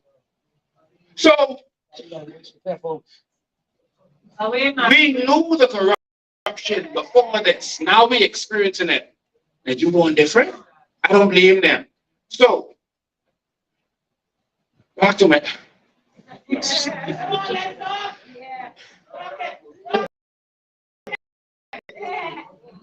I see saying, oh, Lincoln, they got this book, and I gave a check when I get back. So I didn't warn you, or they come in the check. They got this book inside Book World. Oh, yeah. If I meet that book in there, I can call for that place, because I don't just go off pictures. I just deal with facts. They got this homosexual book for children inside Book World and Stationers on Marquis Street. Oh my God. Move it before we reach. Hurry up.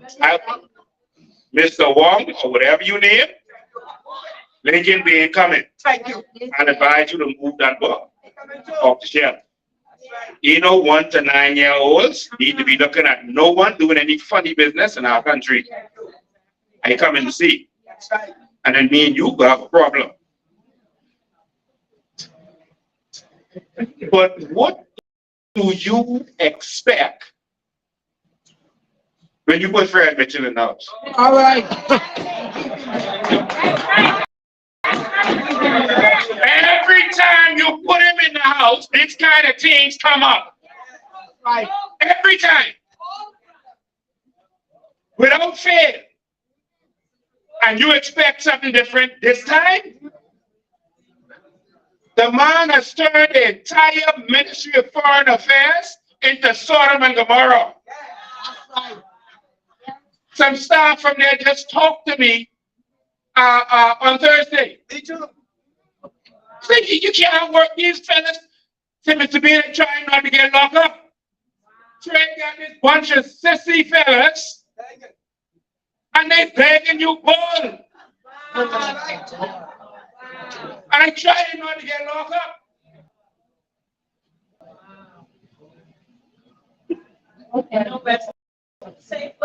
And we keep. How could? What's happening in Foxhead? How can Foxhead don't do foolishness? You keep putting this man in the house, then vote him out, then put him back in, then vote him.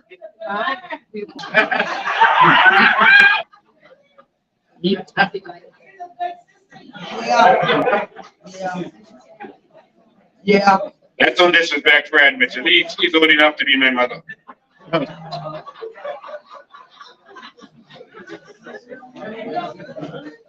But I say this stuff jokingly, but I'm serious. We know what happens every time we put the PLP back, and then we still put them back.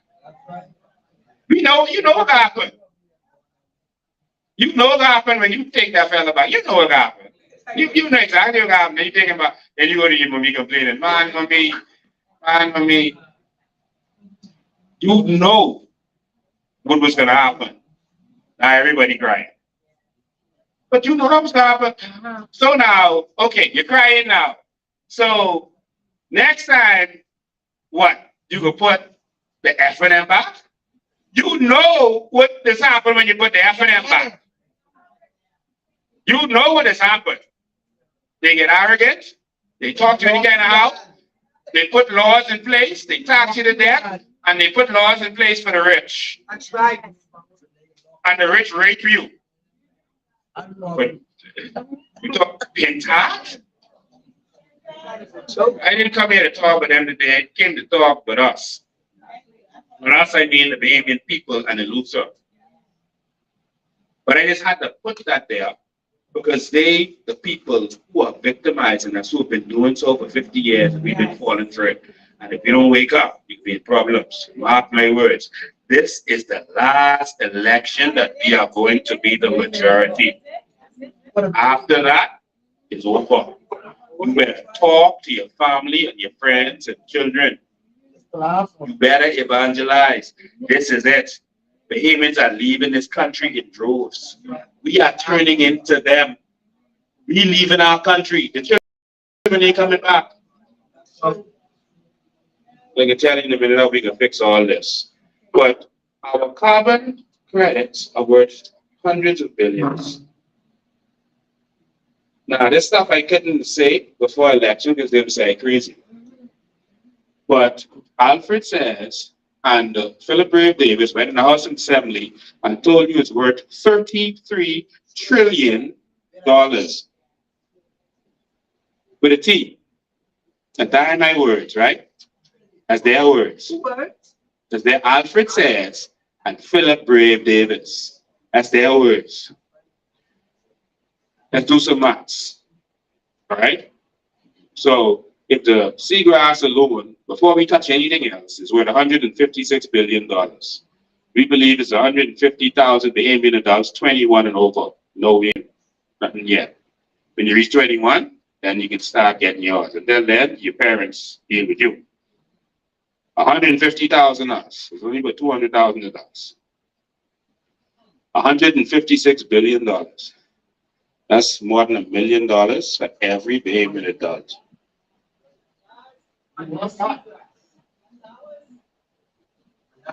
Now, that don't mean you give everyone $1 million. That tells you what the value is, what you could get. Because if we go to referendum and you all say, well, give us $1 million and you get, that's your money. Now, if you say, give us 100,000 and put the rest in investments for the country to help us grow, then that's your money. Oh, yes. Ladies and gentlemen, when we didn't know it was different, we didn't know. They lied to us. They came in their fancy coat suit, and Query Christie came in his fancy words, and half of the words he used to say wasn't real words. Because I used to pick up my dictionary and say, hold on, what that word he just said? Let me find that. You know, I must see can't spell it. Let me try to Google this. That ain't no real word. But we just thought, well, he intelligent, so it must be a real word. I understand what it means, but he must be smart. It must be made something. And he come with his fancy talk, and then he start having a seizure in front of us, and oh yeah. Let him take everything from us. Yeah, all of you, everything. Oh, Perry, we have you. You don't see how we had that seizure in front of all of us? I must see them big words, give him that seizure. And give him everything.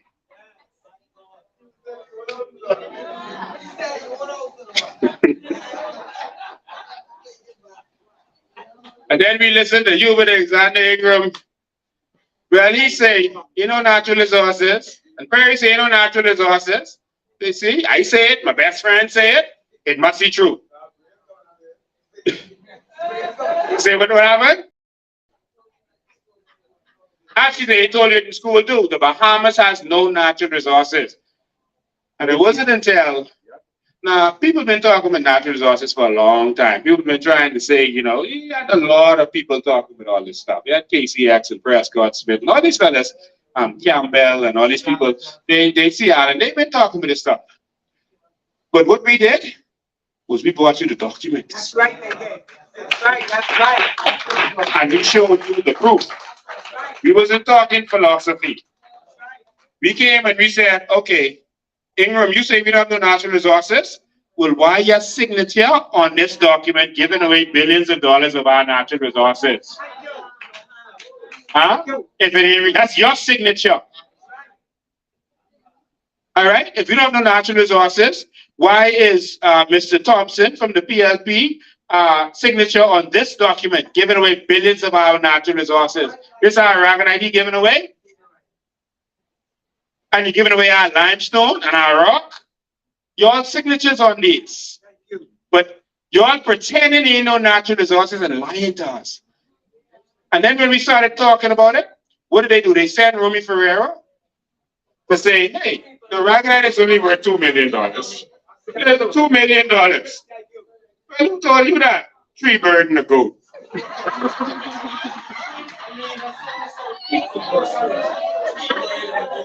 And it's like they feel that they could just come and say anything, and because the minister says it, because that's how it used to be. You just respected them. You wanted to believe that they were truthful. But now you're starting to see the lies. You can see it. Because they're still arrogant with it. Because they don't know what else to do. They just lying like children. You know, the icing all over the child face. They say, they do eat that cake?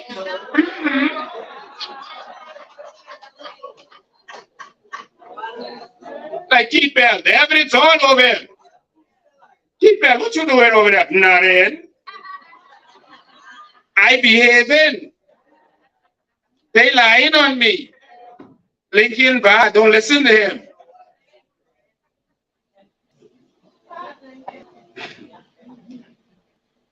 But our natural resources is worth something.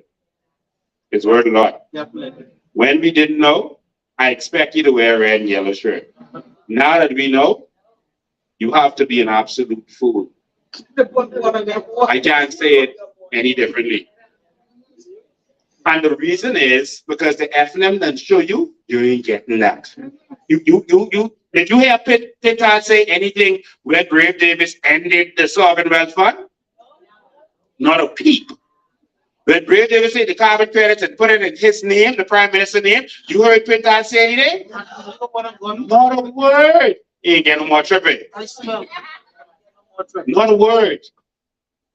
Because they have no plans on you getting that. This is not about the money. This is about a country where we can be put first.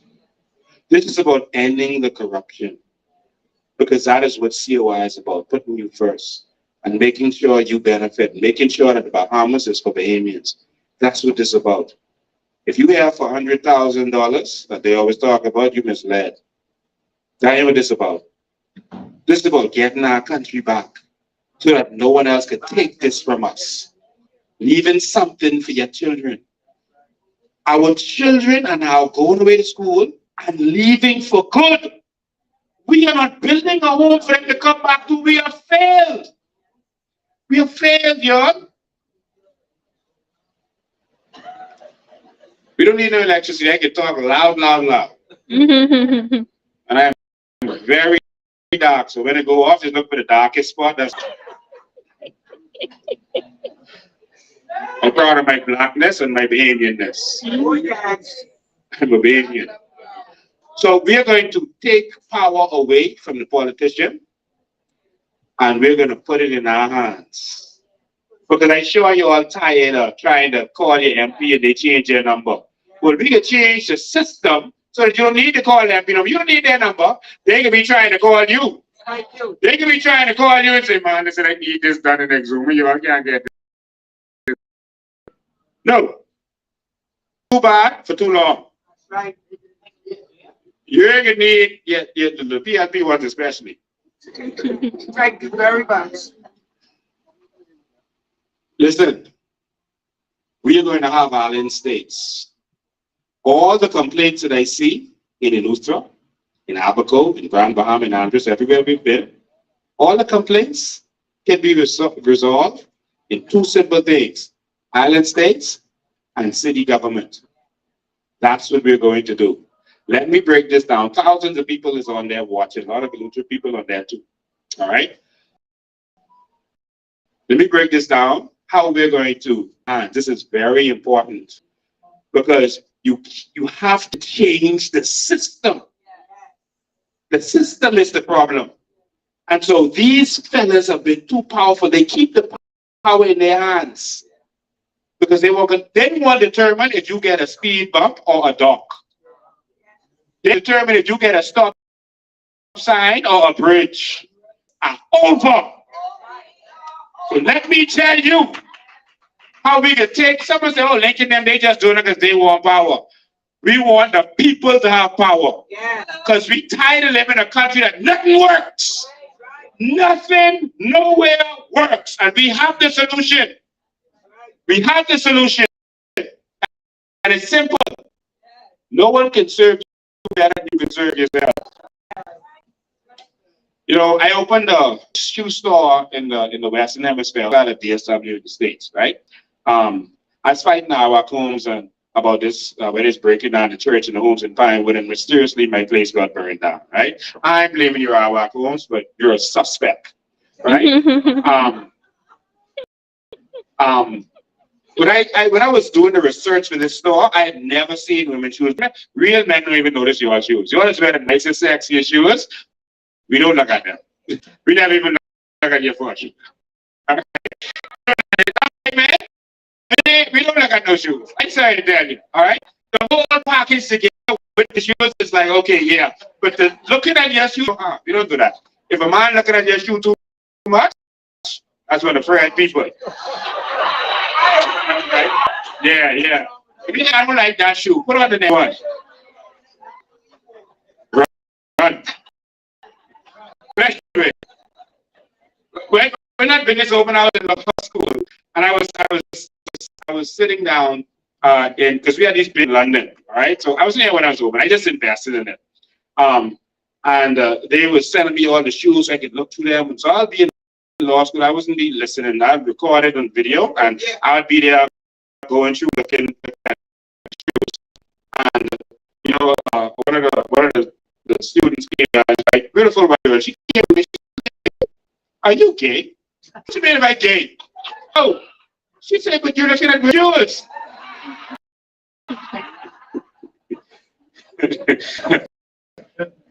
But in any event, I invested, open the place. But I came and I did research before I go into anything. Research is that's what I love to do.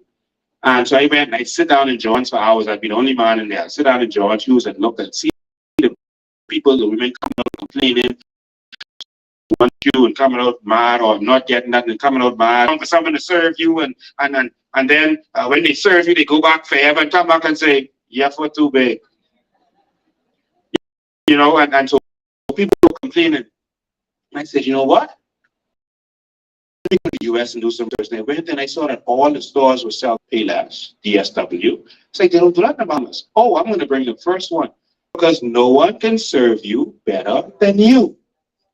And so this is why we're going to bring city government, also known as a municipal government, to the Bahamas. Why? Because no one can serve you better than you. Now, let me explain how this works to you. Island states first. Island states, you mind if I take off my jacket? I wanted to be sexy beyond, but you know, yeah. I should stop this recording. Thank you, man. I used to work with him at Central Police Station.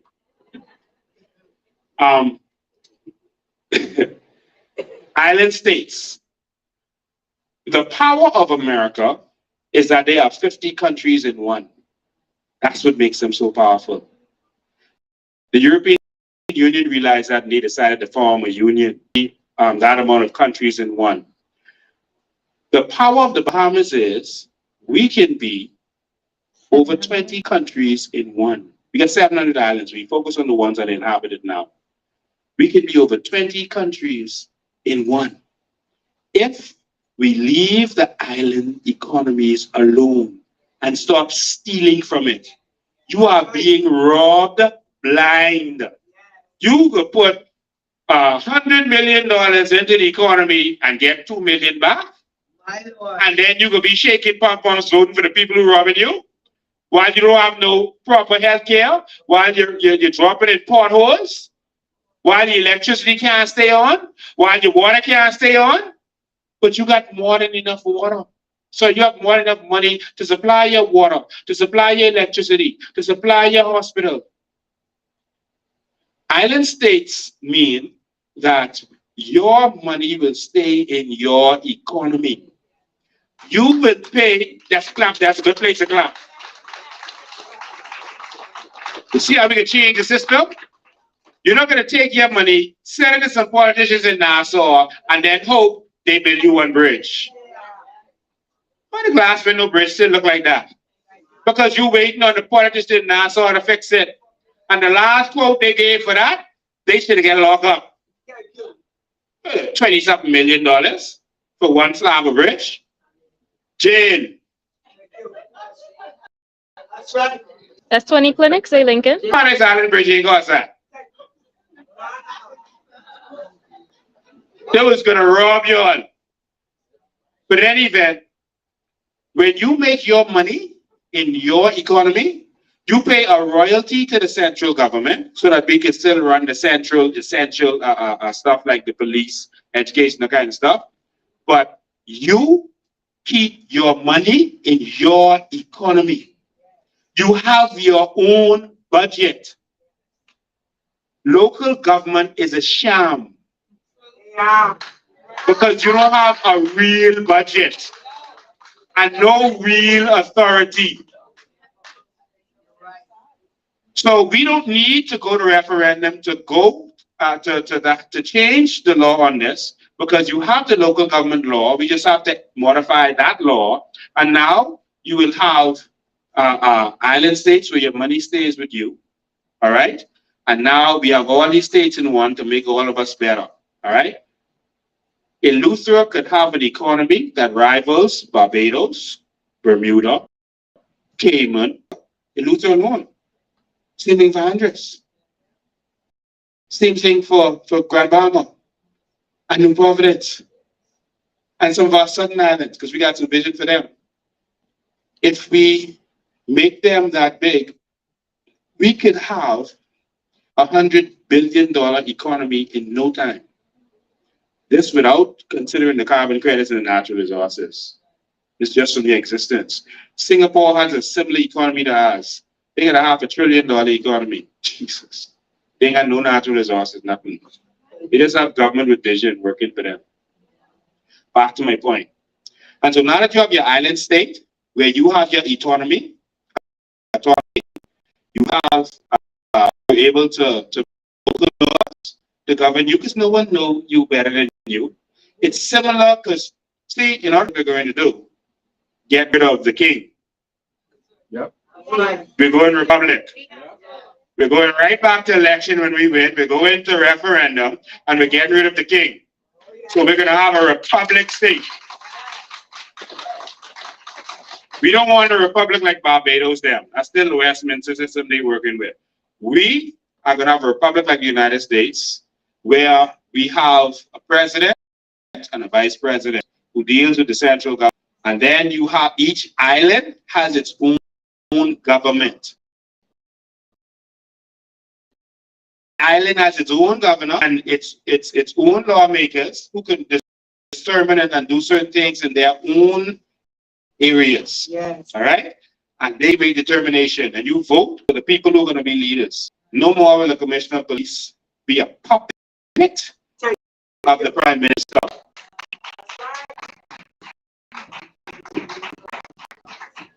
Because that's the reason we're here tonight, when we were supposed to be in the workers' hall. Because the police, for money, weeks ago we paid the police, we paid them for the hall, we paid for the hall that the police controlled weeks ago. For the workers' hall, we paid for that, and they wait till today. Today, they tell us, oh, y'all can't use the hall because the toilet's clogged. Well, get a plunger because you have our money.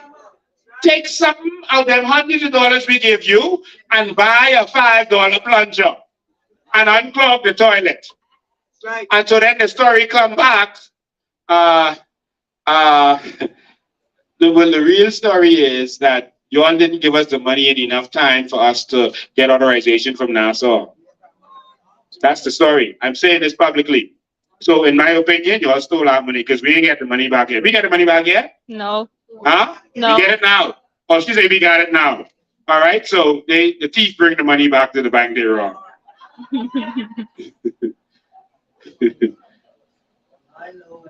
So I guess after they realized we get this, and I went live and spanked them up, they find their money. All right? But it's wrong when the commissioner is a puppet of the prime minister.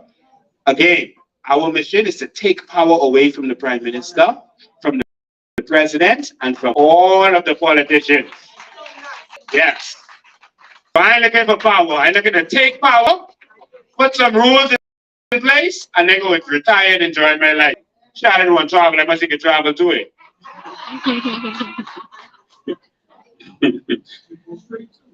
And so city government means that you have your municipal government. So we'll turn, I'll give Nassau for example, areas next to each other, like Seabreeze, Pinewood, Nassau Village, Golden Gate, these areas near each other with the same socio-economic status, they become a city. All right. And so now this city has its own budget and they determine what they do in their city.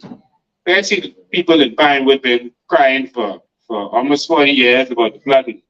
It's a $10 million problem. $10 million. The Prime Minister's travel budget is $86 million for this term. Over 16 a year, not including surprise stuff like the trips to England and the Queen dying, all this kind of stuff. All right? So it's really more. It could be $100 million. But you can't take $10 million and fix that flooding problem that our homes created. That is the FNM and PLP that made billions of dollars from the backs of poor single mothers who wanted to get out of Camp Road and be and have a house of their own. Y'all can't fix that problem? But anyway, a man from Pinewood coming to fix that problem. Since y'all don't know what to do. All right? And so if the people of those neighborhoods were able to fix their own problems, don't you think they would have voted for that? Mm-hmm. That would have been fixed a long time. But the problem is, every time before the election, they promise, oh, we're going to fix the problem. Yeah. Then they come back and say, yeah, I tried. It's trying to, yeah, we can do it. It's coming right now. And all the MPs say, coming right now. And they don't never come. And you sit down waiting on them. All right? Because now you will determine what you need in Eleuthera. Because if you could have determined what you needed in Eleuthera, you would have had a hospital a long time. You make a detour right there. While I talk about city government. Hey. So they give you dirt. They give you dirt. That's dirt. They don't give you a hospital, but they give you dirt. There's a clinic on the water by Governor Day. And that's another reason I felt drawn to pray.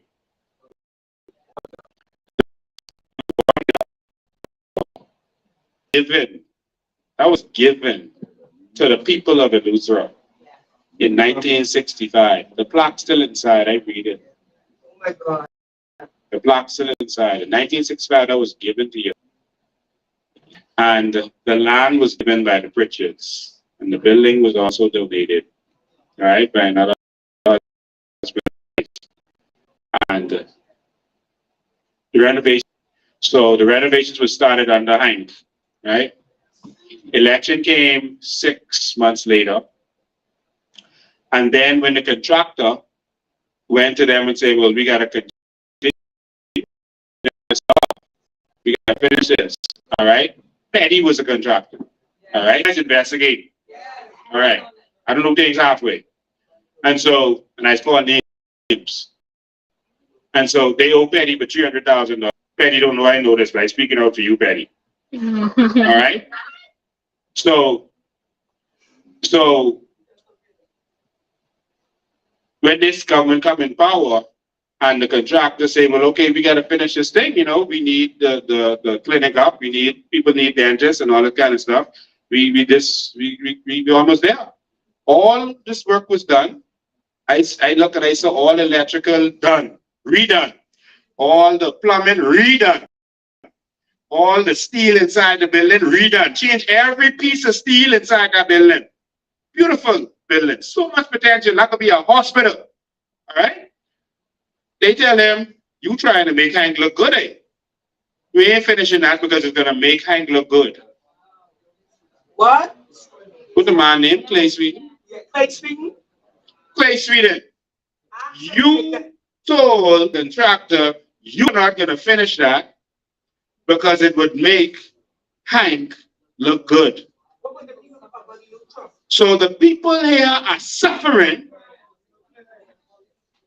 because they don't want to make their predecessor look good. Every election they have this back and forth. All it says is over. It ain't over who look good, you know. It's over who get the contract. They want to do something somewhere else and let someone else do it so they can follow that money. It's a corruption. That's right. That's highest level. All right. And so I went to the little small hospital down the road. It's not a hospital, clinic. That little, yeah, yeah, house they rent. They charge you? Oh wow! I went there. I ain't comment because all of y'all know that it's shameful. It's shameful that you don't have a proper hospital, which you could have had. The land, the building free. You just had to renovate, put in the equipment. Nothing. The whole budget was 1.6 billion. They just spent more than that on one of Fred trips. That's right. Where is entourage? You better wake up. When they went to England the other day, they spent more than that on one trip. Huh? They have the money.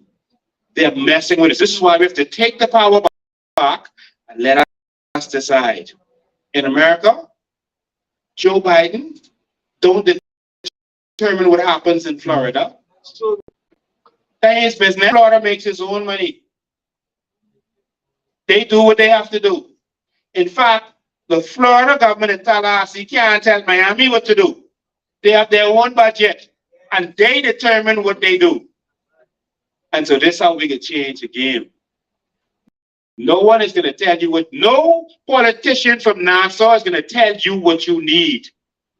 That's how we can change the game. See, they're scared to lose power. Oh, they just don't want to get in the house now. Oh, you can't let them take over. Power gone. You will let the people determine what they need? Yes.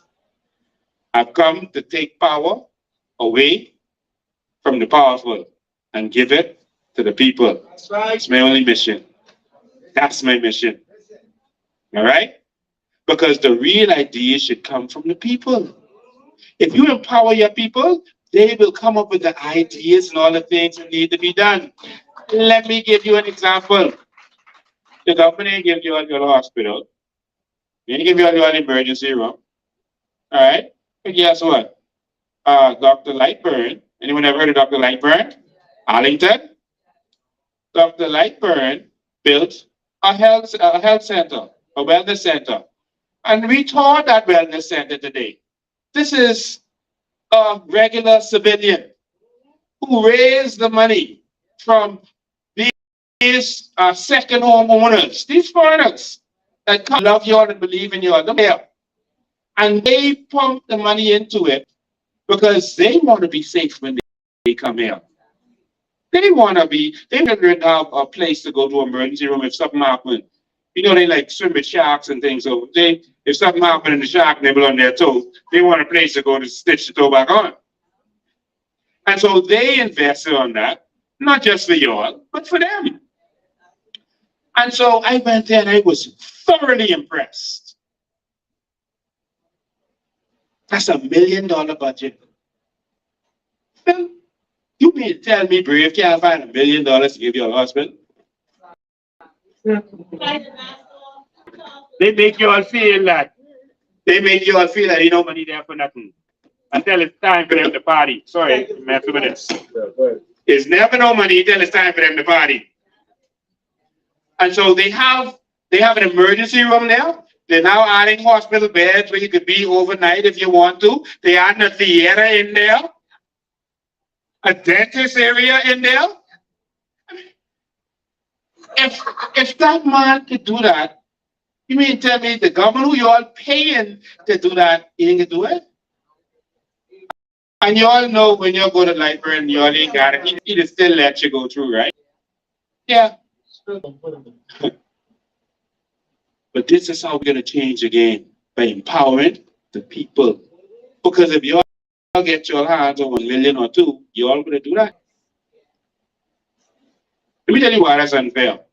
You all paying more taxes than us in Nassau. So, where do we get the majority of our taxes from? VAT and customs duties. But right? Bread costs more here than in Nassau, right?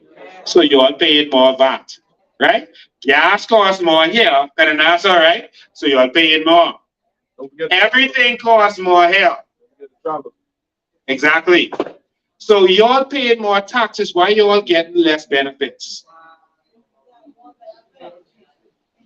It's time for you all to stop getting robbed.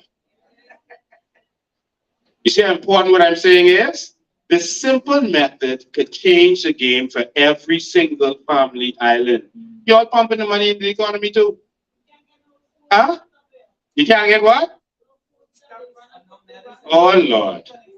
I can let you all talk in a minute. I come at you all in a minute, but I just want you all to understand how we're going to change the game. We're not just talking this off the top of our head. We have to change the system. This is easy to do. This could be done like that. Because you already have local government. Just go in the House of Assembly and you say that the chief council is now going to be called the mayor. And then you have a council where people can come and vote on what needs to happen. All right. And so every month they come and say, this is what we're going to do. At the end of the year, they say, this is our budget. And this is what we want to do. This is the amount of money we have. And we're going to account for this money properly. And this is what we want to happen in our community. We want this, that, and that. And so now, guess what happens?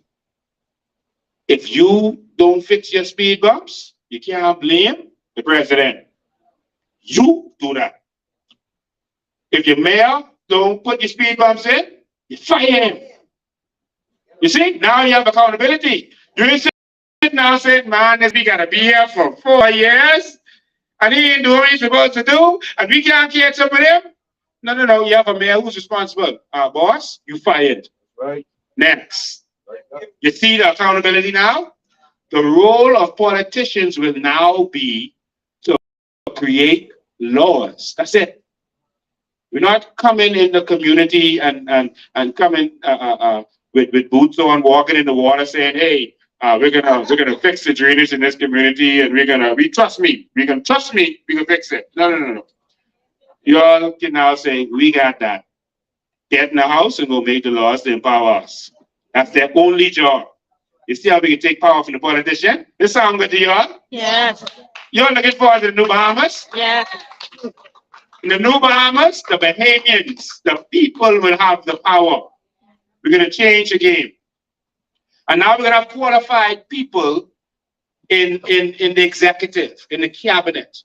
In America, the president picks his cabinet from qualified people in the country. You don't have to pick from the MPs, all right, and 2 or 3 from the senators. You can pick qualified people. The problem we have now is you'll end up with a Renwood Wells as Minister of Health. Jesus. All right, you'll end up with them. And then they come in and they act like God just downloaded everything with health in their head and they know what to do and how to do this. And you don't know that much health. All right. And so you won't have that problem anymore, because the reason qualified people don't go into elections is because they play dirty and they'll destroy your name. And it's a small country. And so if a professional goes in there and they start dirtying and lying on him, listen, I get it every day. I sit down and laugh at the stories they tell. 1 minute I can't travel, next minute I squat in this. They come in a different story every week, and I just have fun. You know, I feel love that they spend all their time paying attention to me. Like they literally sit up in the middle of the night thinking with me. No problem with that with Fred though. voice notes, 2 o'clock in the morning, talking about me.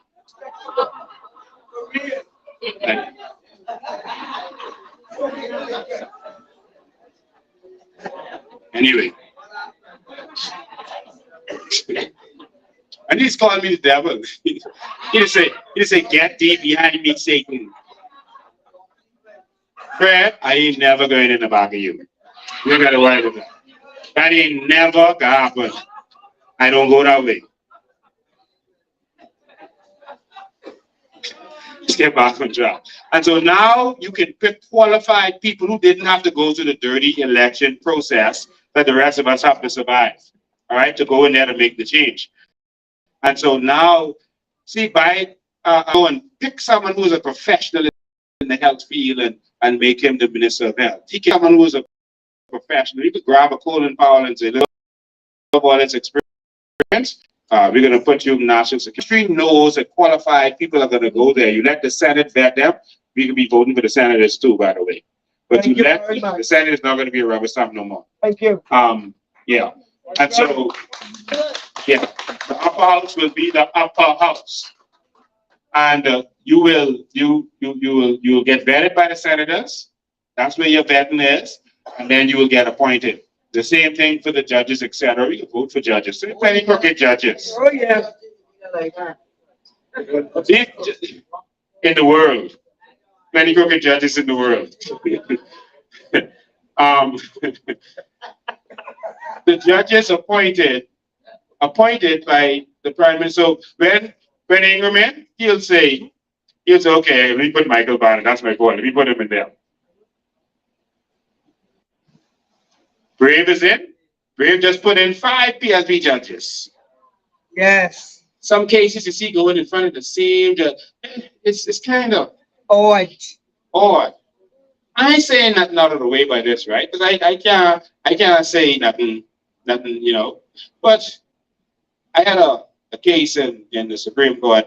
It went in front of Cheryl, right? Cheryl, okay. Yeah. Right? I ain't saying nothing about that, but okay, I know this. I see that. What the fella name? Who they about to get rid? We about to have a by-election. Long Island. Adrian Gibson. Going in front of. Yeah, who else got in front of Cheryl?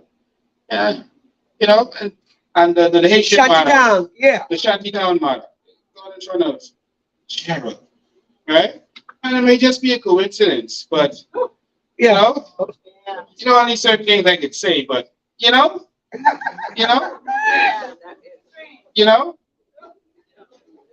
so I can't say she do nothing wrong, but you know,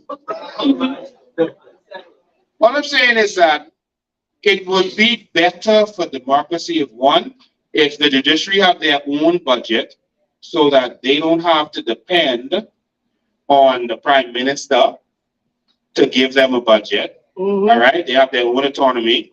You see how we taking power away from the prime minister? I ain't looking for power. Thank you very much. I can empower the people. Yeah. Give the judiciary their own budget. Yeah. Right? They don't have to beg no one for nothing. All right, that's their budget. And you vote for the judges. They got to do in the states. Yeah. So the judges are not a puppet. You have a good reputation. We know about you. We believe in you. You don't have a crooked reputation.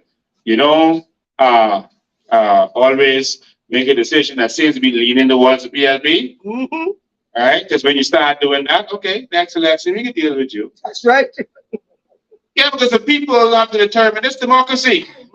Oh, you did what with the Shantytown? We can't touch them?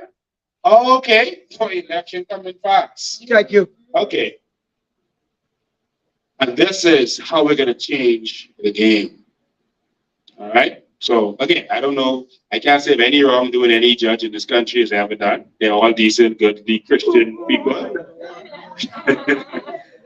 But we can change the game to protect their reputation, eh? That's right. To their benefit and to our benefit.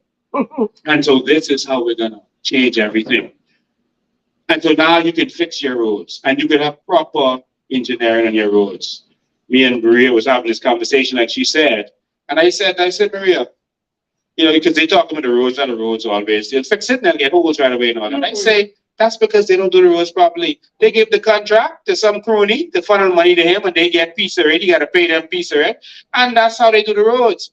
I say, okay, do you notice the Chinese did the airport road in Nassau? You ever see any potholes in that? Not a piece of pothole. All these years, not one pothole in that road. Right. The foreigner, the Spanish company, did Harold Road. You see any potholes in that part of Harold Road when they build? Y'all think about that. We don't have that. They don't do proper engineering. They are taking tar and putting it on top of dirt. That's what they're doing. That's where the water come and move it and shake it up. They're not doing proper engineering. Man, listen, man, we are perishing because of lack of vision. All right? So if you are able to do this, you will want your money to be spent properly, right? Yeah. So you are going to hire the proper engineers, or you're going to tell your behavior people who got the contract, you can do this road properly, or you're going on the block list. You ain't got no contract no more. You ain't got to worry about that. All right? And we can have a proper system. The roads don't have to flood. Nassau was sinking the other day. Nassau was with 10 foot underwater. Yes. There needs to be no flooding. There are parts of Florida, etc., where you always drive that have the same problem, but they don't flood. You don't even know they have flooding problem because they pump the water out. Yes. I released a solution and released before election. The solution for Pinewood would be the same solution for every part of Nassau and every Atlantic zone, etc., that has flooding. They do a reservoir under a park that you don't even know that it's there. All right. And it takes the water from in the community, puts it underground and holds it there.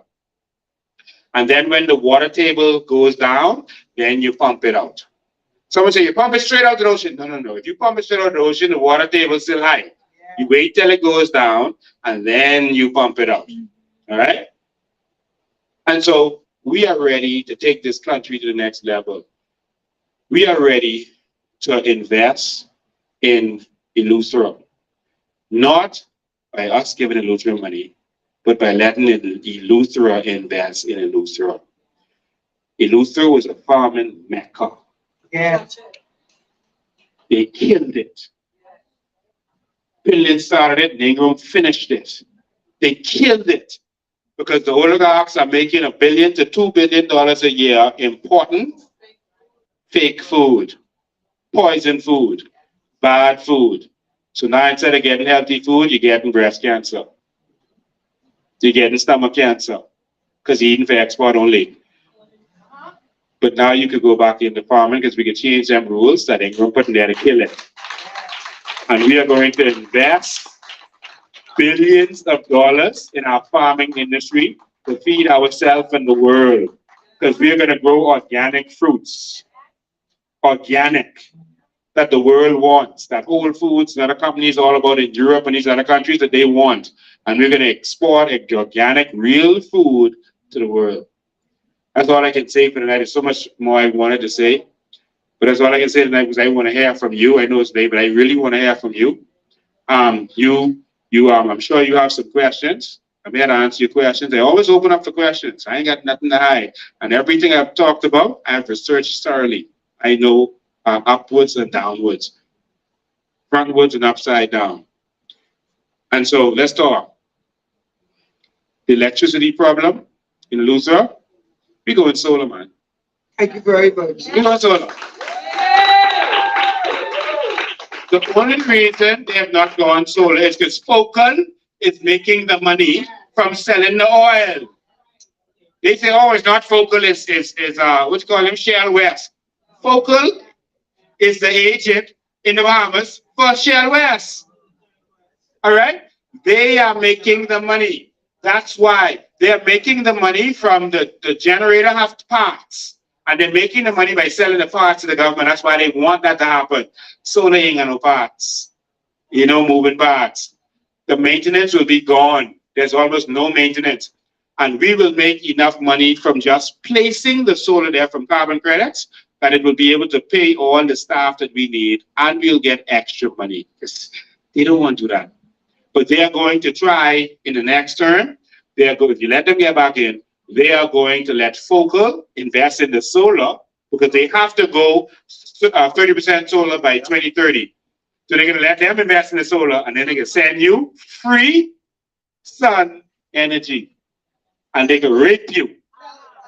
All right? So now they can make money from the oil no more. They can make money because they can invest in the solar and then sell it to you and it will cost them nothing to sell it to you. Nothing. All right? Your water, your electricity is going to be free. The solar is free, right? The sun free, right? Your electricity is going to be free. We know how we're going to do this. All right? And our carbon credits is going to pay for it. Your water is going to be free. It costs water and sewage $17 million to provide water to the entire Bahamas. All we got to do is get rid of Brave travel budget, and we can give the whole Bahamas free water and still have change. They have money for what they want. But there's other things we go offer, but I want to open the floor because it's getting late. I want to open the floor for you. I want to hear from you. If you have a question or you want to make a statement, please let us know. Thank you all. Remember, change ain't come in. Change is here. All right. Questions? Go ahead.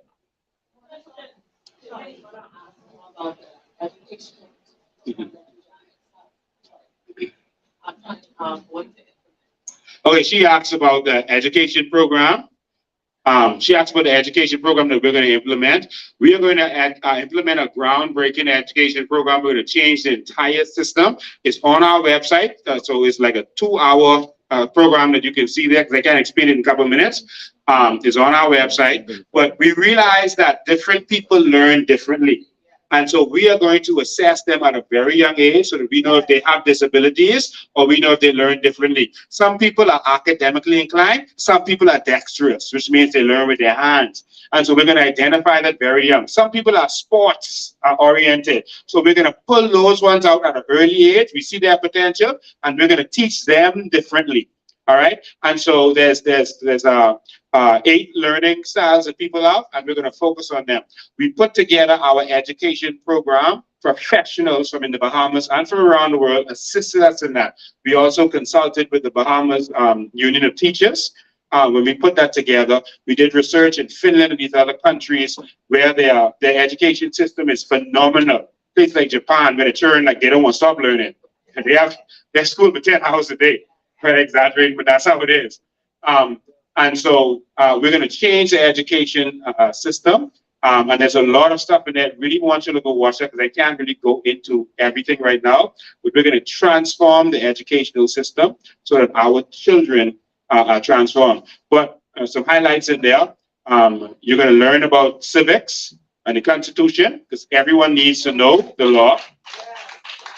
So the politicians can't lie to you like how people are doing now. All right. So, we're going to add business courses to high school, business, finance, and investing. Science. Because we're not looking to raise a generation of laborers. We're looking to raise a generation of owners. Right. And so we're going to change the educational system because become a doctor, you could fail because you don't know business. Because when you open your office, what is that? Business. But if you only know being a doctor, you have a problem, right? If you become a lawyer, that's business. As a plumber, you're doing business. But they don't teach us business. They teach us to be laborers. So we're going to transform the game and change it.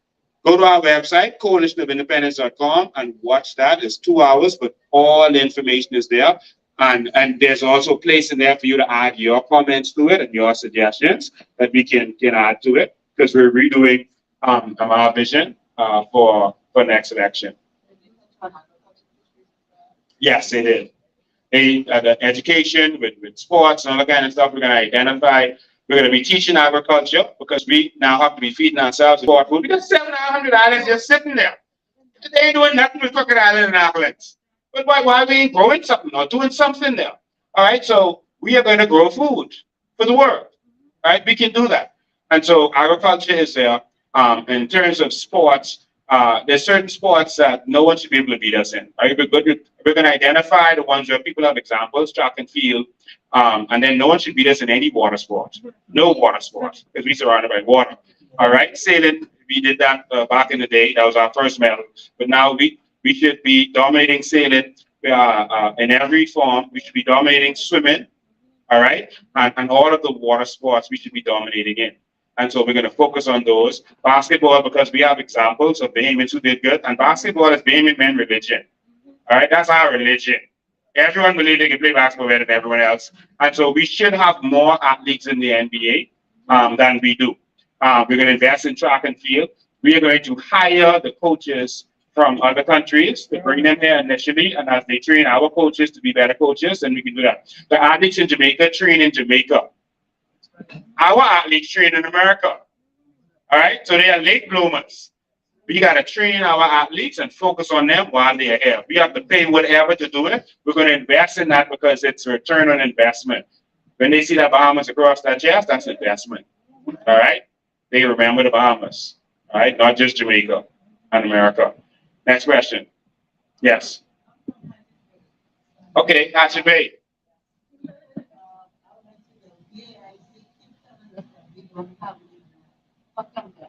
She says that BAIC, just repeat it because they can't hear you online. BAIC keeps telling us that we don't have any land. How come is that? Because they keep in the land. Listen, land is empowerment. It is the most valuable natural resource. Everything is in the land. Diamonds and gold is in land, right? If you want to grow, you got to grow in land. If you want to do business, you got to do it on land. If you want to have a town hall meeting, be on land. Even the ocean is on land. Think about that. All right? Land can empower you. They don't want to give it to you. And that's why a big part of what we are offering to the public is you are going to get your land. They're lying to you. Remember they used to say no more crown land in Nassau, right? No, they've said that for years. No more crown land in Nassau. Then when we go on in the well fields in the back there, Jamaica Road, and we take the land because that's our land, and we dare to move us because you ain't gonna move the high shit, but you will move us? No, we're moving. So we went up there and take our land, and then they come and say, hey, they're on the government crown land. They're trespassing on crown land. Oh, we got crown land now? I thought they said it wasn't no crown land. Huh? But now it's crown land? They're lying.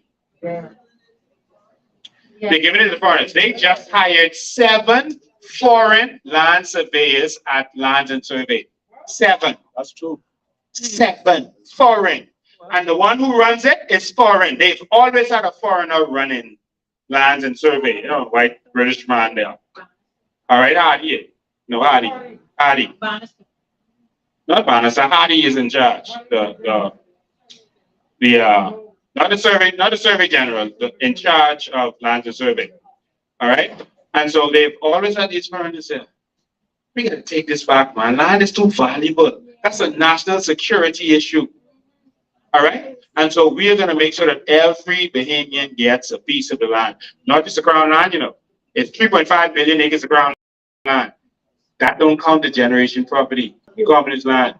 They don't want to give you access to the generation property to get title because that's money.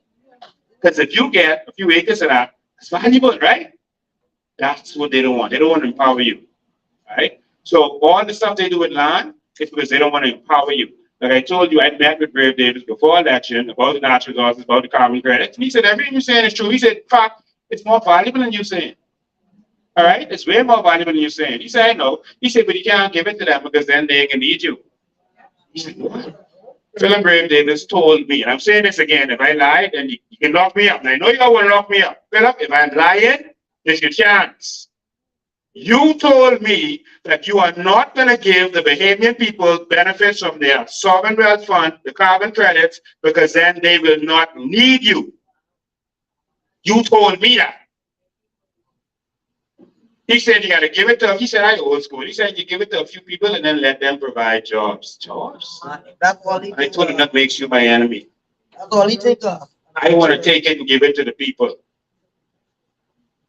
Now they can say all kind of stuff about me. They can attack me. But they ain't attacking me because of me. They're attacking me because they don't want you to have what belongs to you. That's why they're attacking me. That's why they have all this stuff to say with me. Because they don't want you to have what's yours. Every Bahamian, black Bahamians, white Bahamians, I don't care where you're from, I don't care where your grandma from. You're Bahamian, that's yours. That's yours. All of us need to get what is ours, and that's what they're keeping from us. And so our mission is to give it to you. You're getting your line.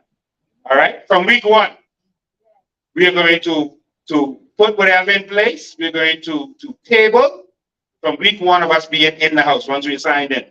We're going to table a bill saying that every existing, that means right now, Bahamian adult is entitled to an acre of crown land immediately. And so as long as you are presently alive, you come and you get your crown land. That's yours. I'm saying this on video recording that's going to be there. That you can come back and say, then you say, I'm telling you.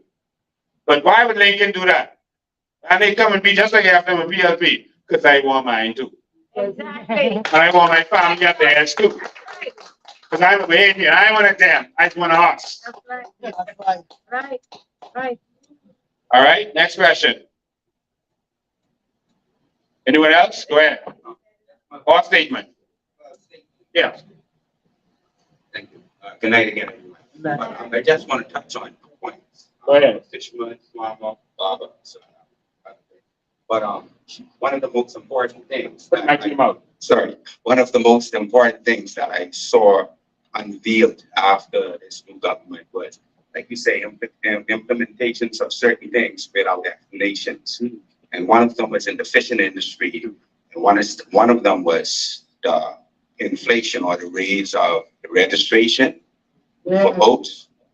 And it was another one. Oh yeah, and I think it was something to do with the licensing and the fishing. But in any event, neither of them have ever been explained for the reason.